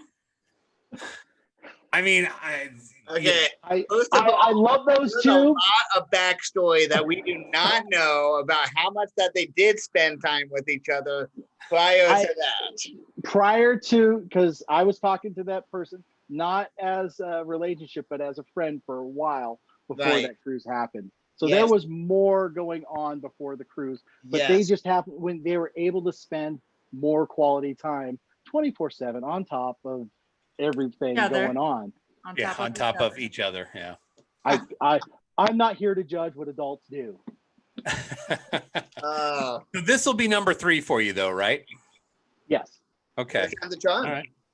Yeah. But you know what? It's to me, it's spending that quality time, learning the other person, that other person learning you, and having spent a lot of quality time. I wish I could spend more, but we've done trips with her and the kids. We've done things. Does she still have kids at home? Yes, she does. Okay. She does, and that's how's your relationship with them? I would say good, because they're talking to her about us and the relationship. One thing, my second wife, she had 4 kids. So I came into, bam, I've now got 6 kids. 2 of them, mine don't live with me, but her 4 live with me 24/7. And they had no discipline, and I had to come in and be the disciplinarian and work the situation and stuff like that. I remember one time her 3rd kid sitting there talking, I'm like, you need to stop, blah, blah, blah. So me and him are getting into it. And then she comes out, she starts yelling at me, and him behind me, he's like, and it's like, I was set up for failure because I wasn't allowed to be even an adult in the home anytime, like, hey man, that's not right. You shouldn't do that. Oh, hey, you had dishes to do. Cause like I used to come home from work an hour before she did. So I'm like, hey guys, you're over your half hour. Cause we used to give them a half hour after they got home to de-stress, do whatever. And then they had to get into chores and then homework. But they always said, oh, homework's more important. I'm like, well, we have to have a functioning home. We have to have dishes done. We can't just, have millions and millions of dishes just piling up on the thing. We have to have structure and order in a family household number. So everyone has to do their part. Well, what's your part? Oh, I go to work. And then I come home and assist you guys. Oh, I put firewood in. I do this. I change, I do a lot of other things. You guys have these simple tasks, but that wasn't ever enforced. It was anytime there was, it was counter whatever I would say. So, having, had that experience with Mindy's kids, I've stepped back. I let her trust. I see her sit there and I'm like, oh, I want to jump in so bad, but I can't. So what I got to do is just support her. And until that role comes in where I can, hey guys, this is, really what you should be doing,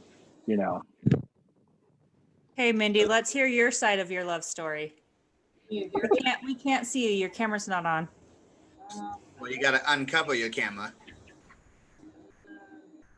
Maybe she's sitting around in some flag-colored pants too, or boxers or Oh, something. that would be Like, so hang on, before I turn my She's camera on.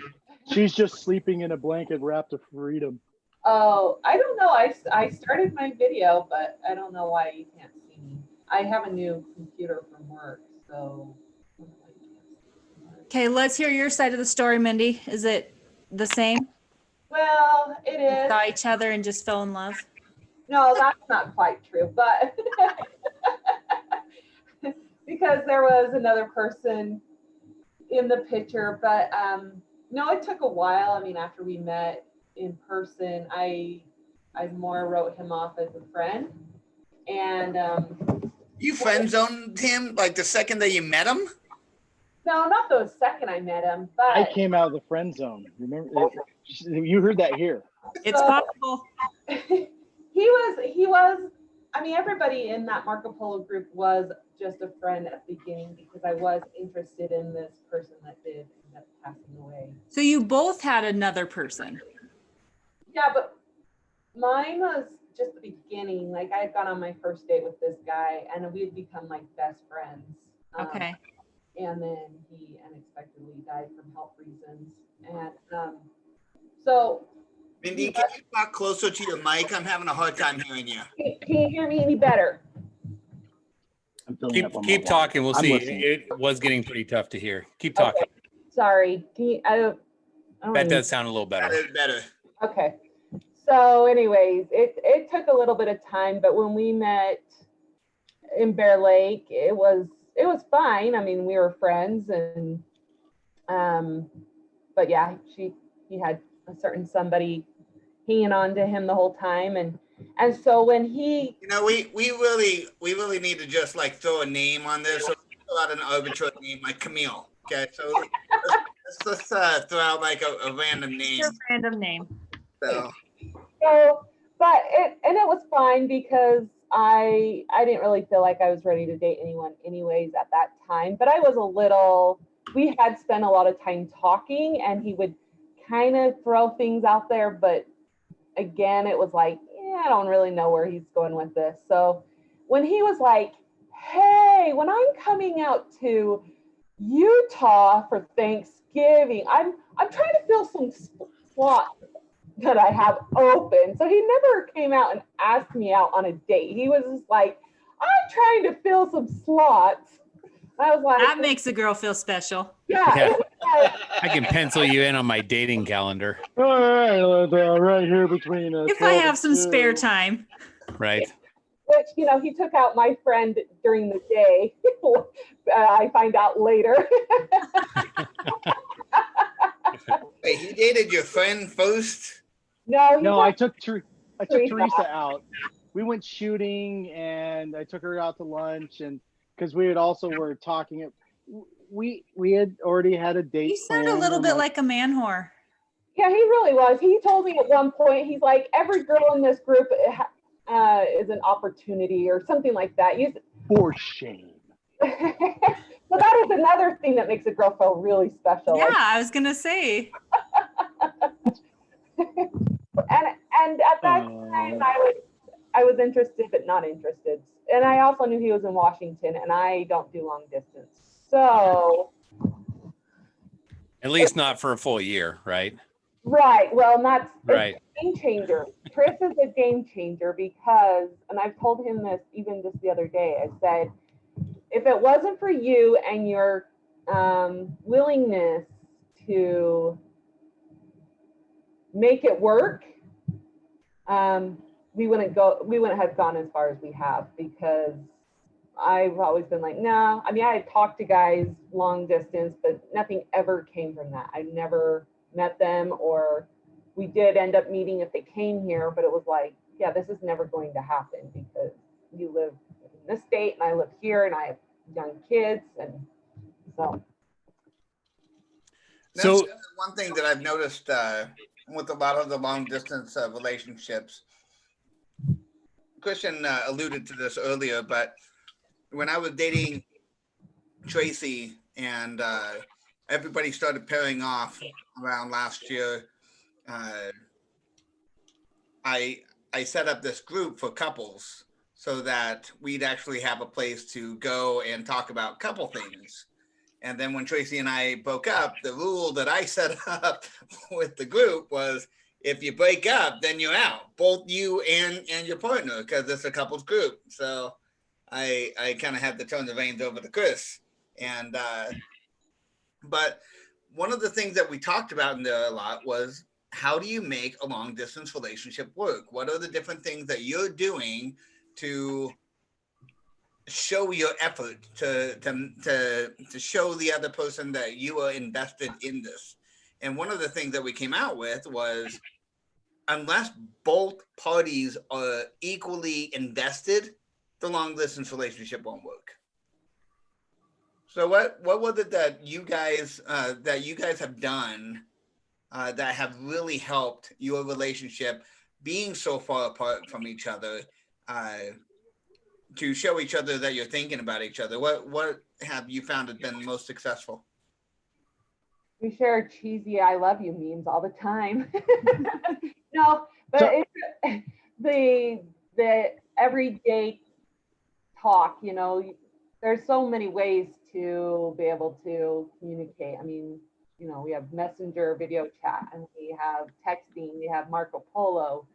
We have Facebook. I mean, there's so many ways that even though we're so far away, it still helps To be connected. be connected.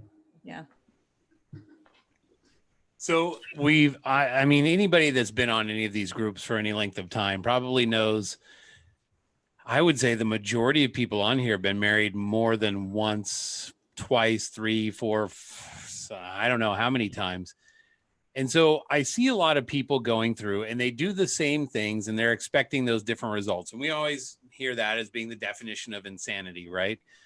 So what is it this time with Christian, or just your relationship in general? What is it that's going to be different for you guys versus the other relationships you've been in, the other marriage or marriages? I don't know how many times you've been married, Mindy. So I know Christian. I was going to say, I actually have only been married once, but Okay. Yeah, I don't think multiple times is the majority.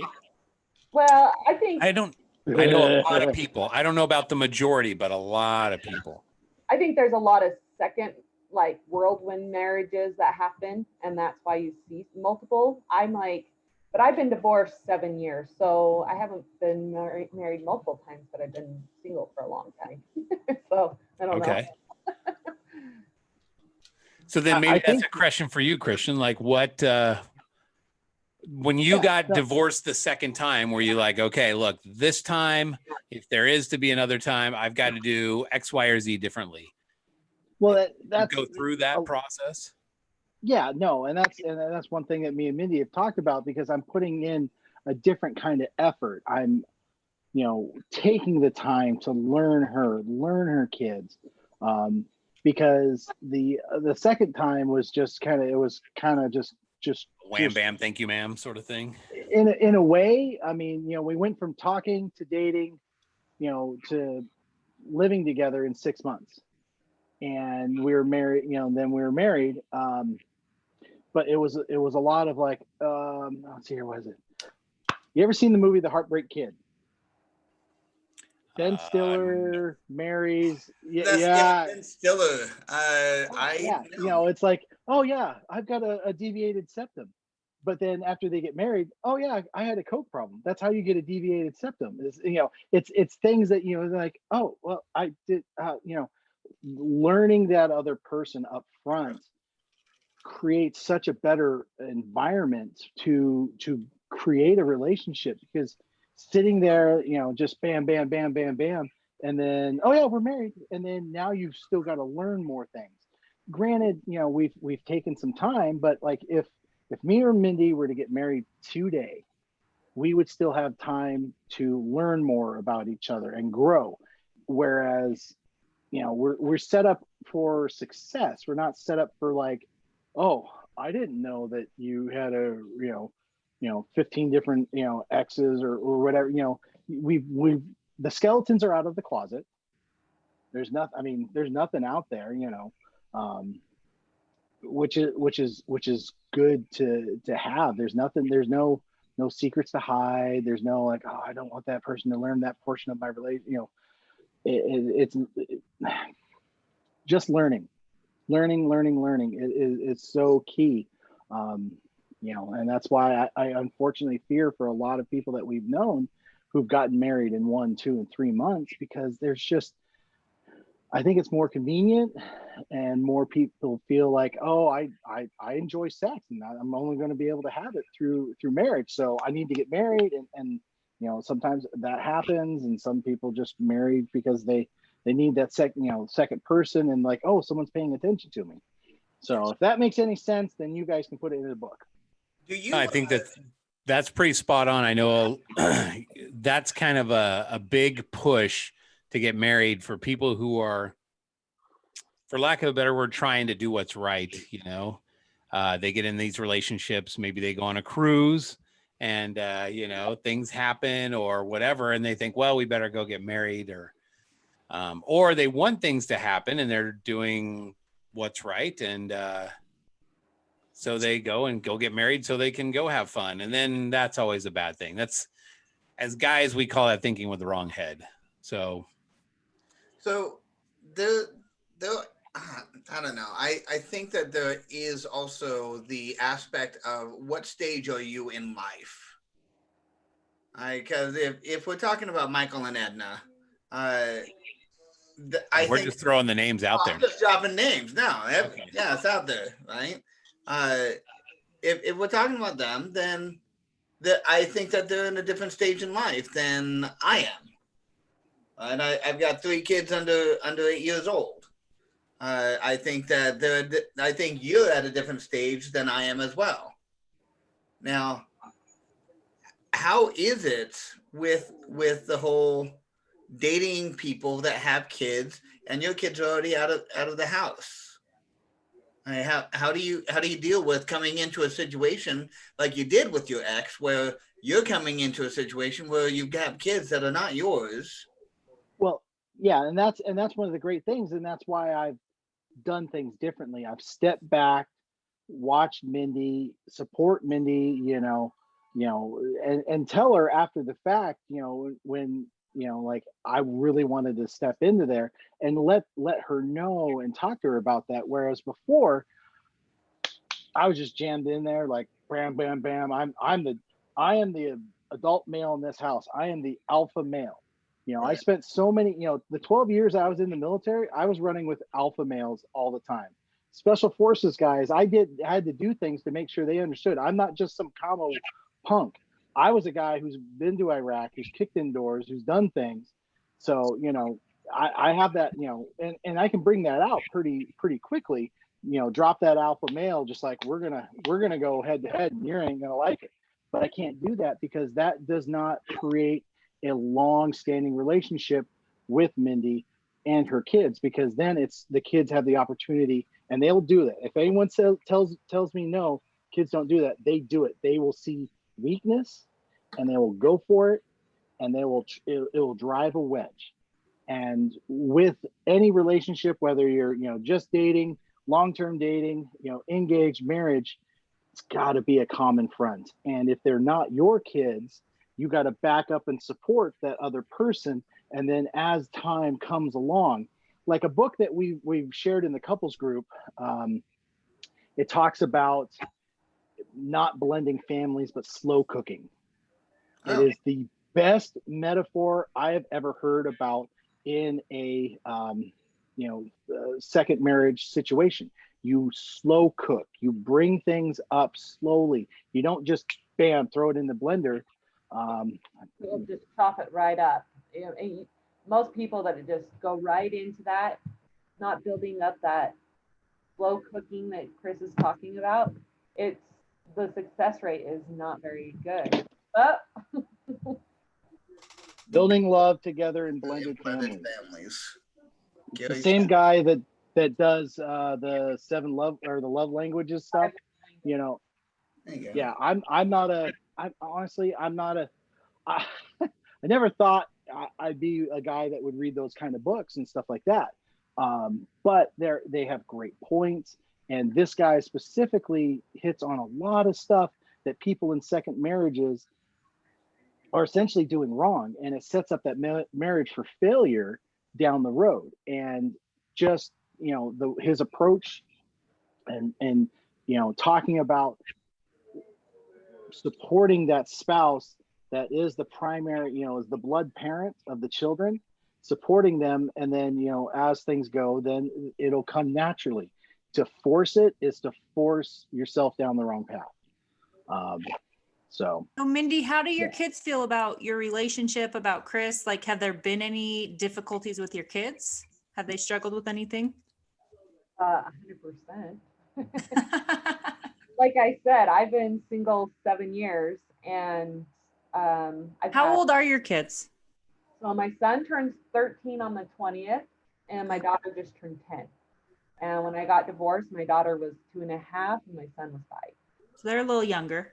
They're a little younger, but they also, that's all they know is mom's single, and I've had one serious boyfriend before Chris. And it's been hard. My son, I think too, with the alpha male, and my son feeling like, he's been the head of the household as the male. And so there's kind of competition there. There's competition of, well, mom, there used to be, me and Savannah could sit on each side of you, and now there's not enough room for all of us, and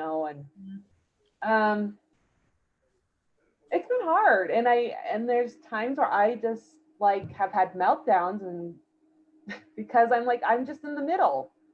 Because I want to make sure everybody's happy. I want to make sure Chris feels included and respected and loved, but I also have to know that my kids are important too, and I want them to know that. And so it's not an easy thing, but and I think honestly, dating people, I didn't want guys to know that my kids are difficult. That they're not just, I'm going to go with the flow kind of kids, and they have opinions. And because I'm always like, oh, that's going to scare somebody away. That's going to scare somebody away. And so with Chris, I've just been more honest. Like, I'm having a really hard time with X, Y, and Z. And honestly, I've tried to give him multiple times to leave if that's what he wants to do. And he hasn't. He's just been like, you're doing a great job. This is what I'm seeing. I'm sorry you're going through that. I wish I could be there to help you. Da, da, da. And so, would you say that has been one of the things that has made the relationship better on your side, Chris, is that she's been more vocal about how she feels about challenges and things of that nature? Absolutely. Communication and actually speaking your feelings about it is vitally important, especially in this learning and growth stage, because if I don't know what's going on, because I can see, when she's got some things going on, and, I'll kind of poke and see, hey, and she'll eventually, tell me what's going on, and we'll talk about it. And that's being able to, and being receptive to that. It's hard for me because as men, I want to fix everything. I absolutely want to fix everything. It's hard. And so much. Well, but that's the thing. That's what we do. We're born and bred to build and fix. Women are nurturers, and they're so better at it than men are. And it's men are from Venus, girls are from Mars, or whatever the books are. But it's two different. Yeah, I don't know the books. Cut and paste, buddy. I don't read. What's this reading? But it's so, trying to be there and support her, because she's had some really hard days with the kids, and every adult has that. If you don't have a hard day with your kids, I don't understand what you're doing, and maybe your kids are just in a coma. I don't know, but to be able to be there and support her and build her up and be able to say, you've got this, babe, you're doing good. I look at my experiences and say, she's doing it right. I want to be part of that. Yes, there's hard days, but then when you look at it on the back end, things will turn out right. Like with my kids, my kids, man, my ex pushed so much stuff on them, but look at where they're at now. My son, he was having a hard time with college, wasn't making it. And he's like, so he started talking to me about, like, I want to have what you have, in communications. So we talked about it, but his ex, or my ex, his mom, got involved and kind of pigeonholed him into a quick and easy job with the Army, which is radio repairman. It's still a great job. He's going to learn tons about IT and communications. He'll get out with a security clearance that he can go and make a 6-figure salary right out of the Army, no college experience. But if he had done and pushed for a couple more things, he could have gotten a better job. But you know what? He made those decisions. He's an adult. I'm going to support him in his decisions. All I can do is give him the information. What he does is up to him. And that's interesting that she kind of pushed him towards the Army, considering she didn't want you to do that, right, and because it caused issues with your marriage. And she basically wanted him out of the house. He was working full time at McDonald's. He was literally, because he's got a good work ethic, he was making, doing 50, 60 hours a week at McDonald's, working the graveyard shift because no one else would do it. He would do it. That's the kind of guy he is. He couldn't, college is not the college I went to. And it just wasn't working for him. So, he wanted what I wanted, and they actually had an appointment to go see the Air Force recruiter, but he wasn't there. So they talked to the Army recruiter, and bam, bam, bam. And she just kind of pushed him down that path. So, but Beard, he's happy. Go ahead. I'm sorry. I didn't mean No, you're good. You're good. Go for it. I just wanted to ask you a question. You had mentioned before that with your second wife, one of the things you kind of ran into some problems with is with the kids. You kind of wanted to be sort of the authoritarian figure in the house, and she didn't like that a whole lot, and it kind of, caused some problems. And I think that's kind of one thing that probably happens more often than not in, blended families, where how do you parent the kids? So do you see yourself kind of taking on that role again in this situation, or? Eventually that will come around. It's, because like when me and my second wife were dating, I'd be up there. I'm like, what are you doing, Xander? Go help your mom. She's doing something for you. Go help her. Right. I've caught myself kind of doing that a couple times with Mindy's kids, but I've had to step back. It is, but I've not earned that position, and that's one thing I didn't understand in my second marriage, is that I had not earned that position. I just jumped into it and assumed it. I can't assume that with Mindy's kids. I have to earn that, because then it'll always be, oh, you're with your husband. Right. I want success for anybody that I'm involved with. Mindy and her kids, I want success for her and her kids. And I just that's the nature of the way I am, is that I will provide everything I can for you to be successful. So do you ever wonder, like, I know that you're a great guy. Anybody that's watching this can see like who you are. Do you think that like Mindy finally was like, you know what, he looks a lot like Eugene Levy, so I'm gonna give this a shot? I mean, let's be honest. No, You dye I, your eyebrows. Everything else is gray, man. these I have no idea. I've got, I have, and I think me and her were talking about this a little bit ago. For those of you that don't know who I'm talking about, this is who I'm talking about. Oh yeah. Well, I'm much better looking, that's for sure, because I actually wear a beard, and women love beards, right? You have ladies? half the size of his schnoz too. Well, yeah, but he's also Jewish, so. This is true. But I don't know where we're going with this, but okay. Because it totally. I just had Yeah. to bring in Eugene Levy. Okay, so since you have somehow, as a miracle, made it out of the mid-singles dating pool and are heading in a different direction now, what's your advice? Don't jump into anything quickly. If it feels wrong, it is wrong. That's my biggest thing is, take that time. Yes, go date, but date with the understanding that it's nothing. You're not going to meet Mr. Right the first time. You're going to, unfortunately, ladies, there's a lot of Mr. Wrongs out there, and there's only a few Mr. Rights, and you gotta go through a bunch of Mr. Rights. Just make sure you don't get caught up in that Mr. Right, because I've had this conversation. I think we've had it in the man group about alpha males and beta males. Beta males will mask themselves as alpha males, and they really try hard. They put the schmooze on these really good ladies, and then they get into a relationship, and then it all falls apart. Oh, well, I just don't really want to discipline your kids, or, I don't want to do this. I don't, the alpha male portion that they're masking sheds away, and they're all named Dick.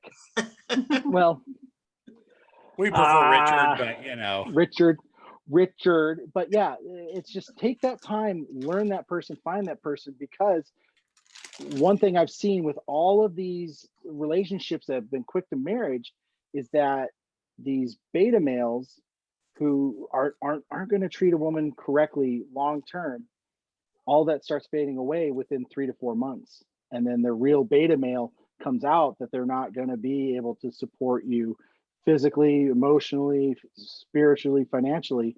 All that kind of sheds away because because they can't keep up the mask that long.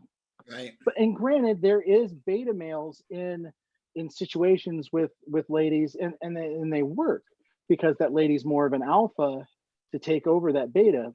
I think me and Mindy, she's an alpha female, I'm an alpha male, but we're running a pack that it works congruently. You can't, if you don't have that, it's just a disaster. And, I hate to see anybody get stuck into that. That's great. I appreciate that. Christian, thank you so much for coming out tonight. Thank you for your service. Today is Veterans Day, so shout out to all of our veterans. All right. That is fabulous. So I wear this. It's usually in my bug out bag, but I wear this every year at work because we get to wear, a hat from our military days. But I wore this in Iraq when I wasn't wearing a helmet, and this is what I had inside. Shit, love it. Yep. And then I got my terrorist permit because that's I wore that whenever I wasn't wearing my helmet in Iraq, and so I got a lot of miles on that. So appreciate that. Thanks. Nice. All right. Well, at this point, we can go ahead and open up the videos of everybody else that is in the audience. If there's anything that you saw that you wanted to ask questions about, then I'm coming through and unmuting. I'm muting all and allow. If anybody has a problem bringing on the video, just let me know. Mindy, I think you might want to go to the bottom left-hand corner of the screen and where it has the little arrow by the video thing, and see if you can maybe Get your video thing to work. Unmute. Somebody just said that the twist. What was that? I was just saying. So one of the things we didn't really get a chance to touch on, but I'm curious about, and I guess I'm kind of always curious about this from just about everybody at the cruise and Sand Lake and everything. So as far as you guys tying the knot, is the church a part of this? Are you guys looking to go to the temple? Or are you thinking, man, maybe sometime down the road? Or where's that all? The one thing that we've always talked about is she wants to get married on the beach. So when it happens, it will be on a beach. Hey, if it's on a beach, can I come? Oh wait, you're already going to Jamaica. No, I'm just kidding. Ooh, will it be in Jamaica? No, we haven't gotten that far. Don't put pressure on me. Don't put pressure on me. But will you propose in Jamaica? Can I take pictures? I will stay hidden and I'll just be like snapping all the pictures, video. Yes, you can take all the pictures you want. Jamaica, you might as well get married there too. Mindy, I will make sure you look fabulous in every one.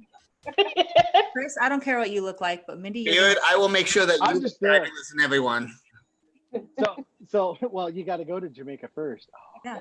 You guys planning a trip to Jamaica? Is this like one of those singles mingles things? I have no idea what you're talking No, about. this is definitely no. Oh gosh, no.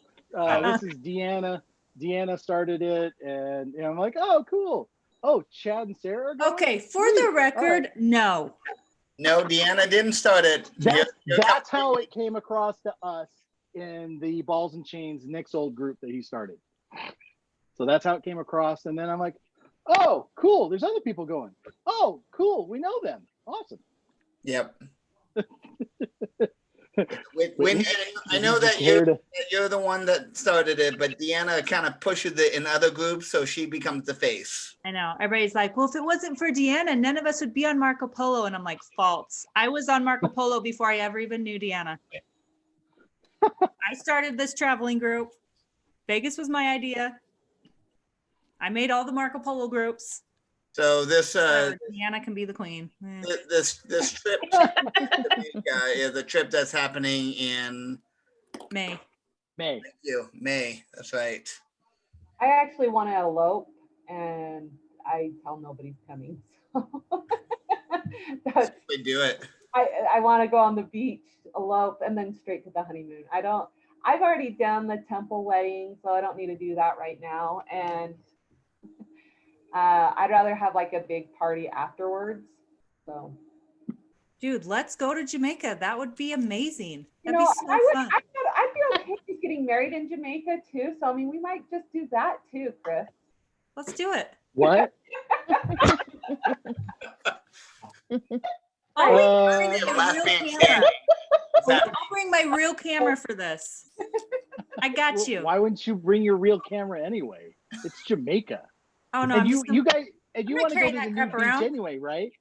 You what? You need that telephoto lens on the nude beach anyway, right? On the nude beach. I mean, I don't. Telephoto lens on the nude beach. beach are not people I want to see. If I'm gonna be sending dick pics, I need a telephoto lens. I was gonna say we gotta zoom in for that one. Nick's in the hot tub. It's cold. The water is cold. It's hot. It's 74 degrees outside. We know better.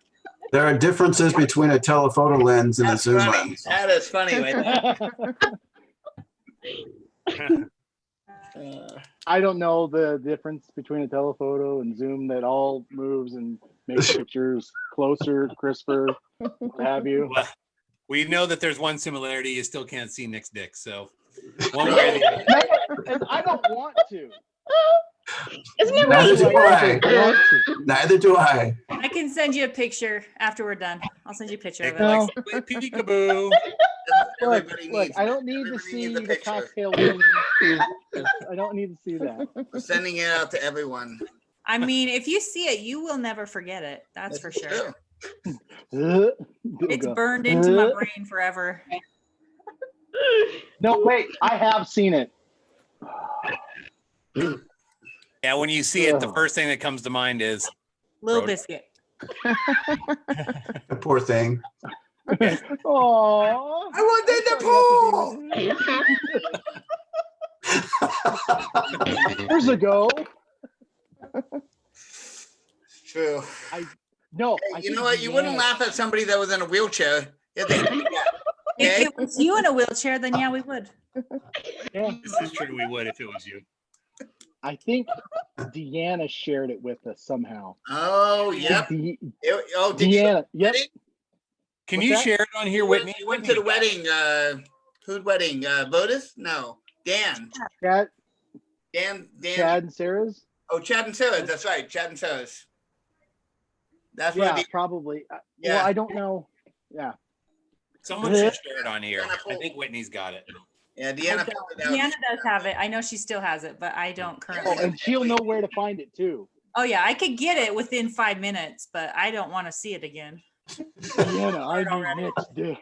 We should just set up a group with like classic polos or something like that and have that one. Like you can just send them over to that group. So it's like a You're repository. just like, of all them. you're watching polls. Oh,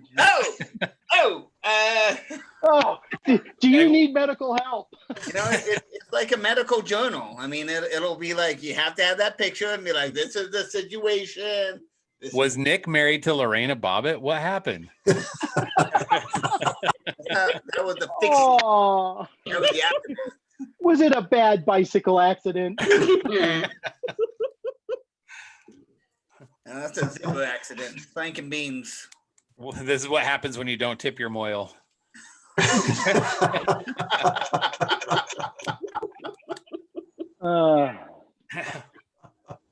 On another subject besides Nick, let's talk about me. Did anybody else have any Seriously, questions? bring it back. Okay, so tell us about your dick then. It's full and Okay, here we healthy go. and Can it I fit have inside of never a toilet had paper any roll? complaints. Can it fit inside of a toilet paper roll? On a bad day? Soft and or hard? How much can Mindy talk about it? Mindy, can it fit inside of a toilet paper roll? Is she on here still? I'm on here still. I can't get my video to work. I don't know why. I was playing with it, but She's a I'm woman playing of with it. mystery. It probably saves you from us seeing you blush, so it's okay. We're gonna be talking about Christian's wiener. Yeah. So you prefer the tip of the head or underneath the balls to be tickled?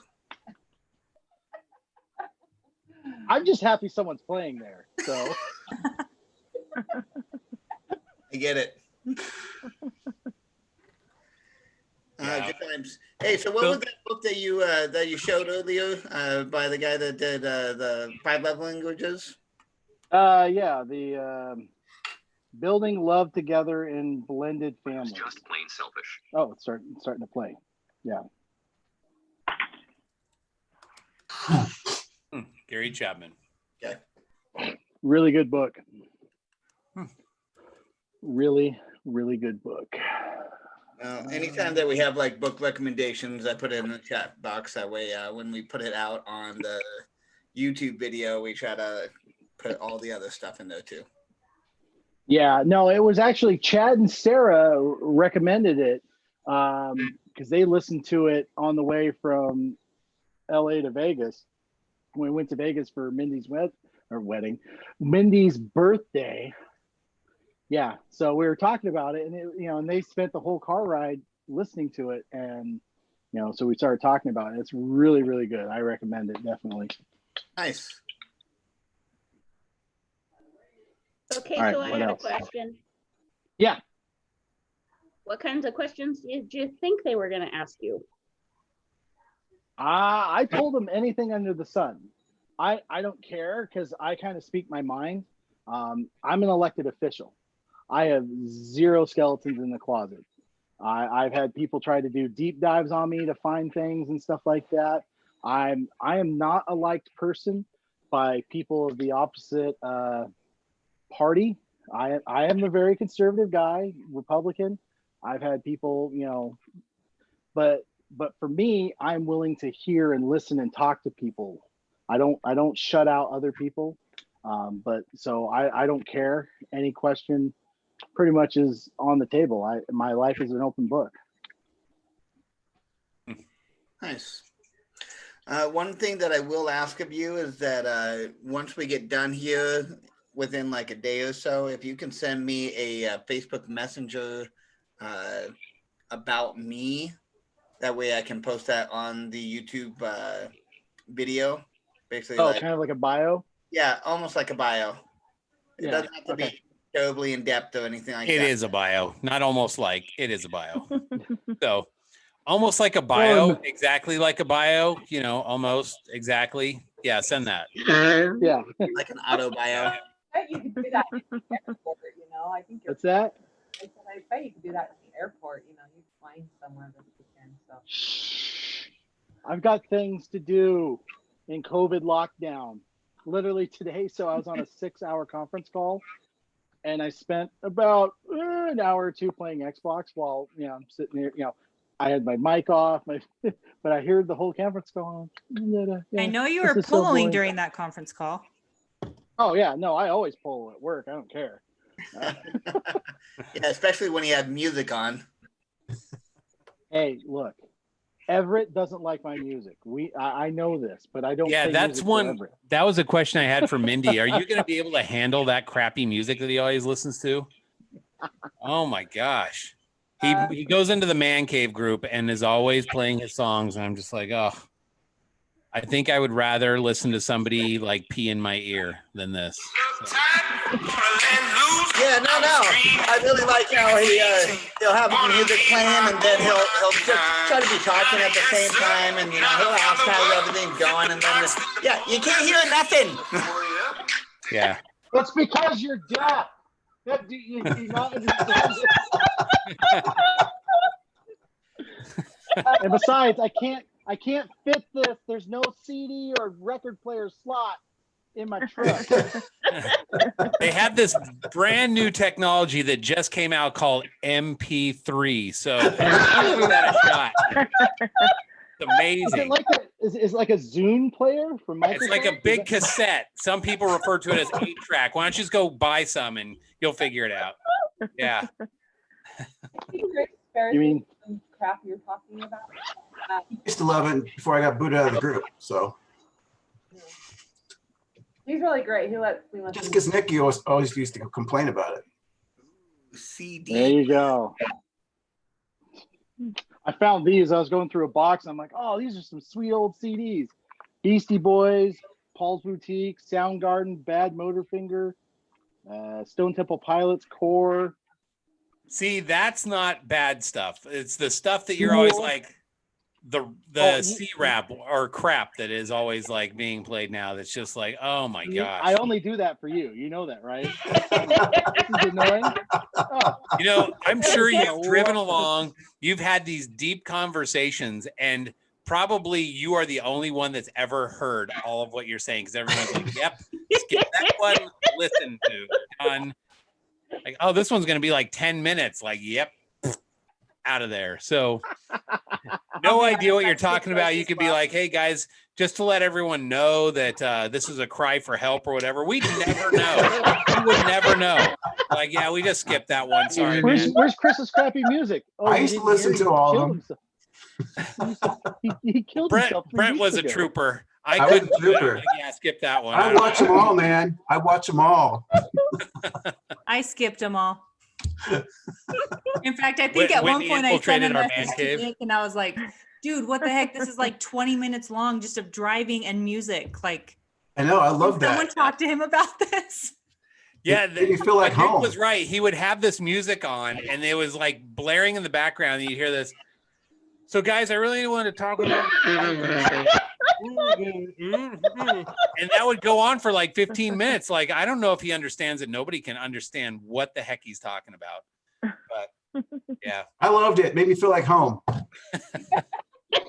made me feel like Nick. Like I need hearing aids Here's too. the thing: is, do you think I care? Talk and post those apparently.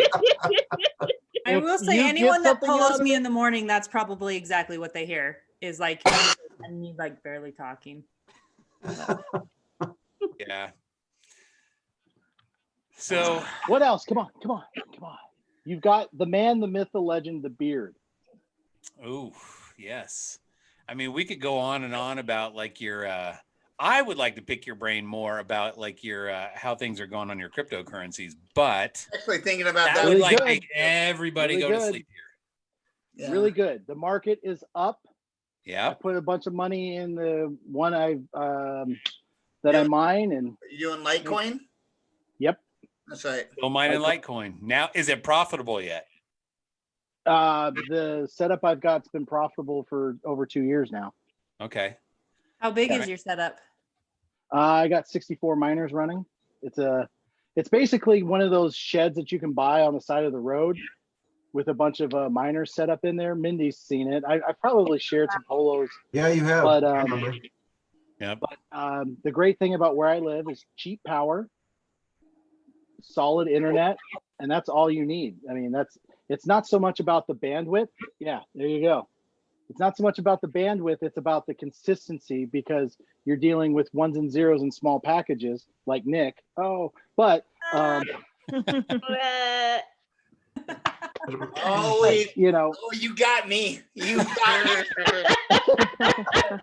but the thing of it is that the power cost is so huge. Like to run my setup, it's like $2,000 a month. Anywhere else, it's almost $3,500 to $4,000 in power a month, and your cost benefit ratio or whatever is so skewed.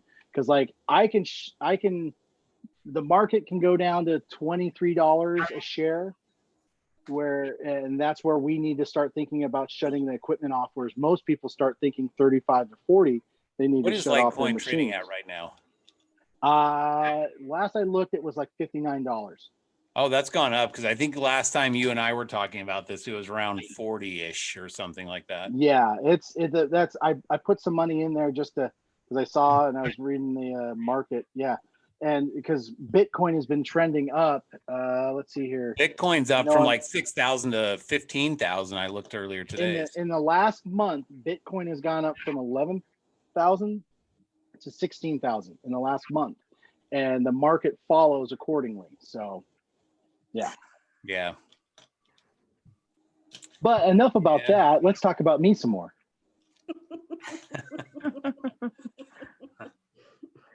Well, as fun as this is, I'm gonna. Did you just put your jammies on, Nick? Did The Grinch is gonna call it. Is that what the heck that is?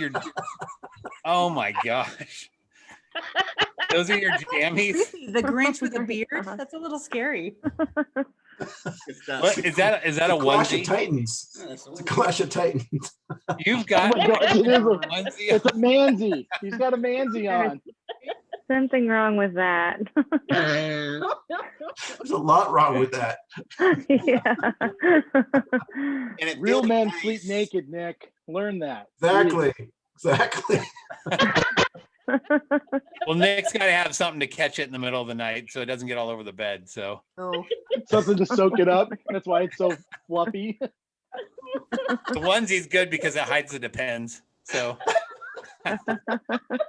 I don't have to worry about getting up at 3 o'clock in the morning. I just roll over. Just let it go.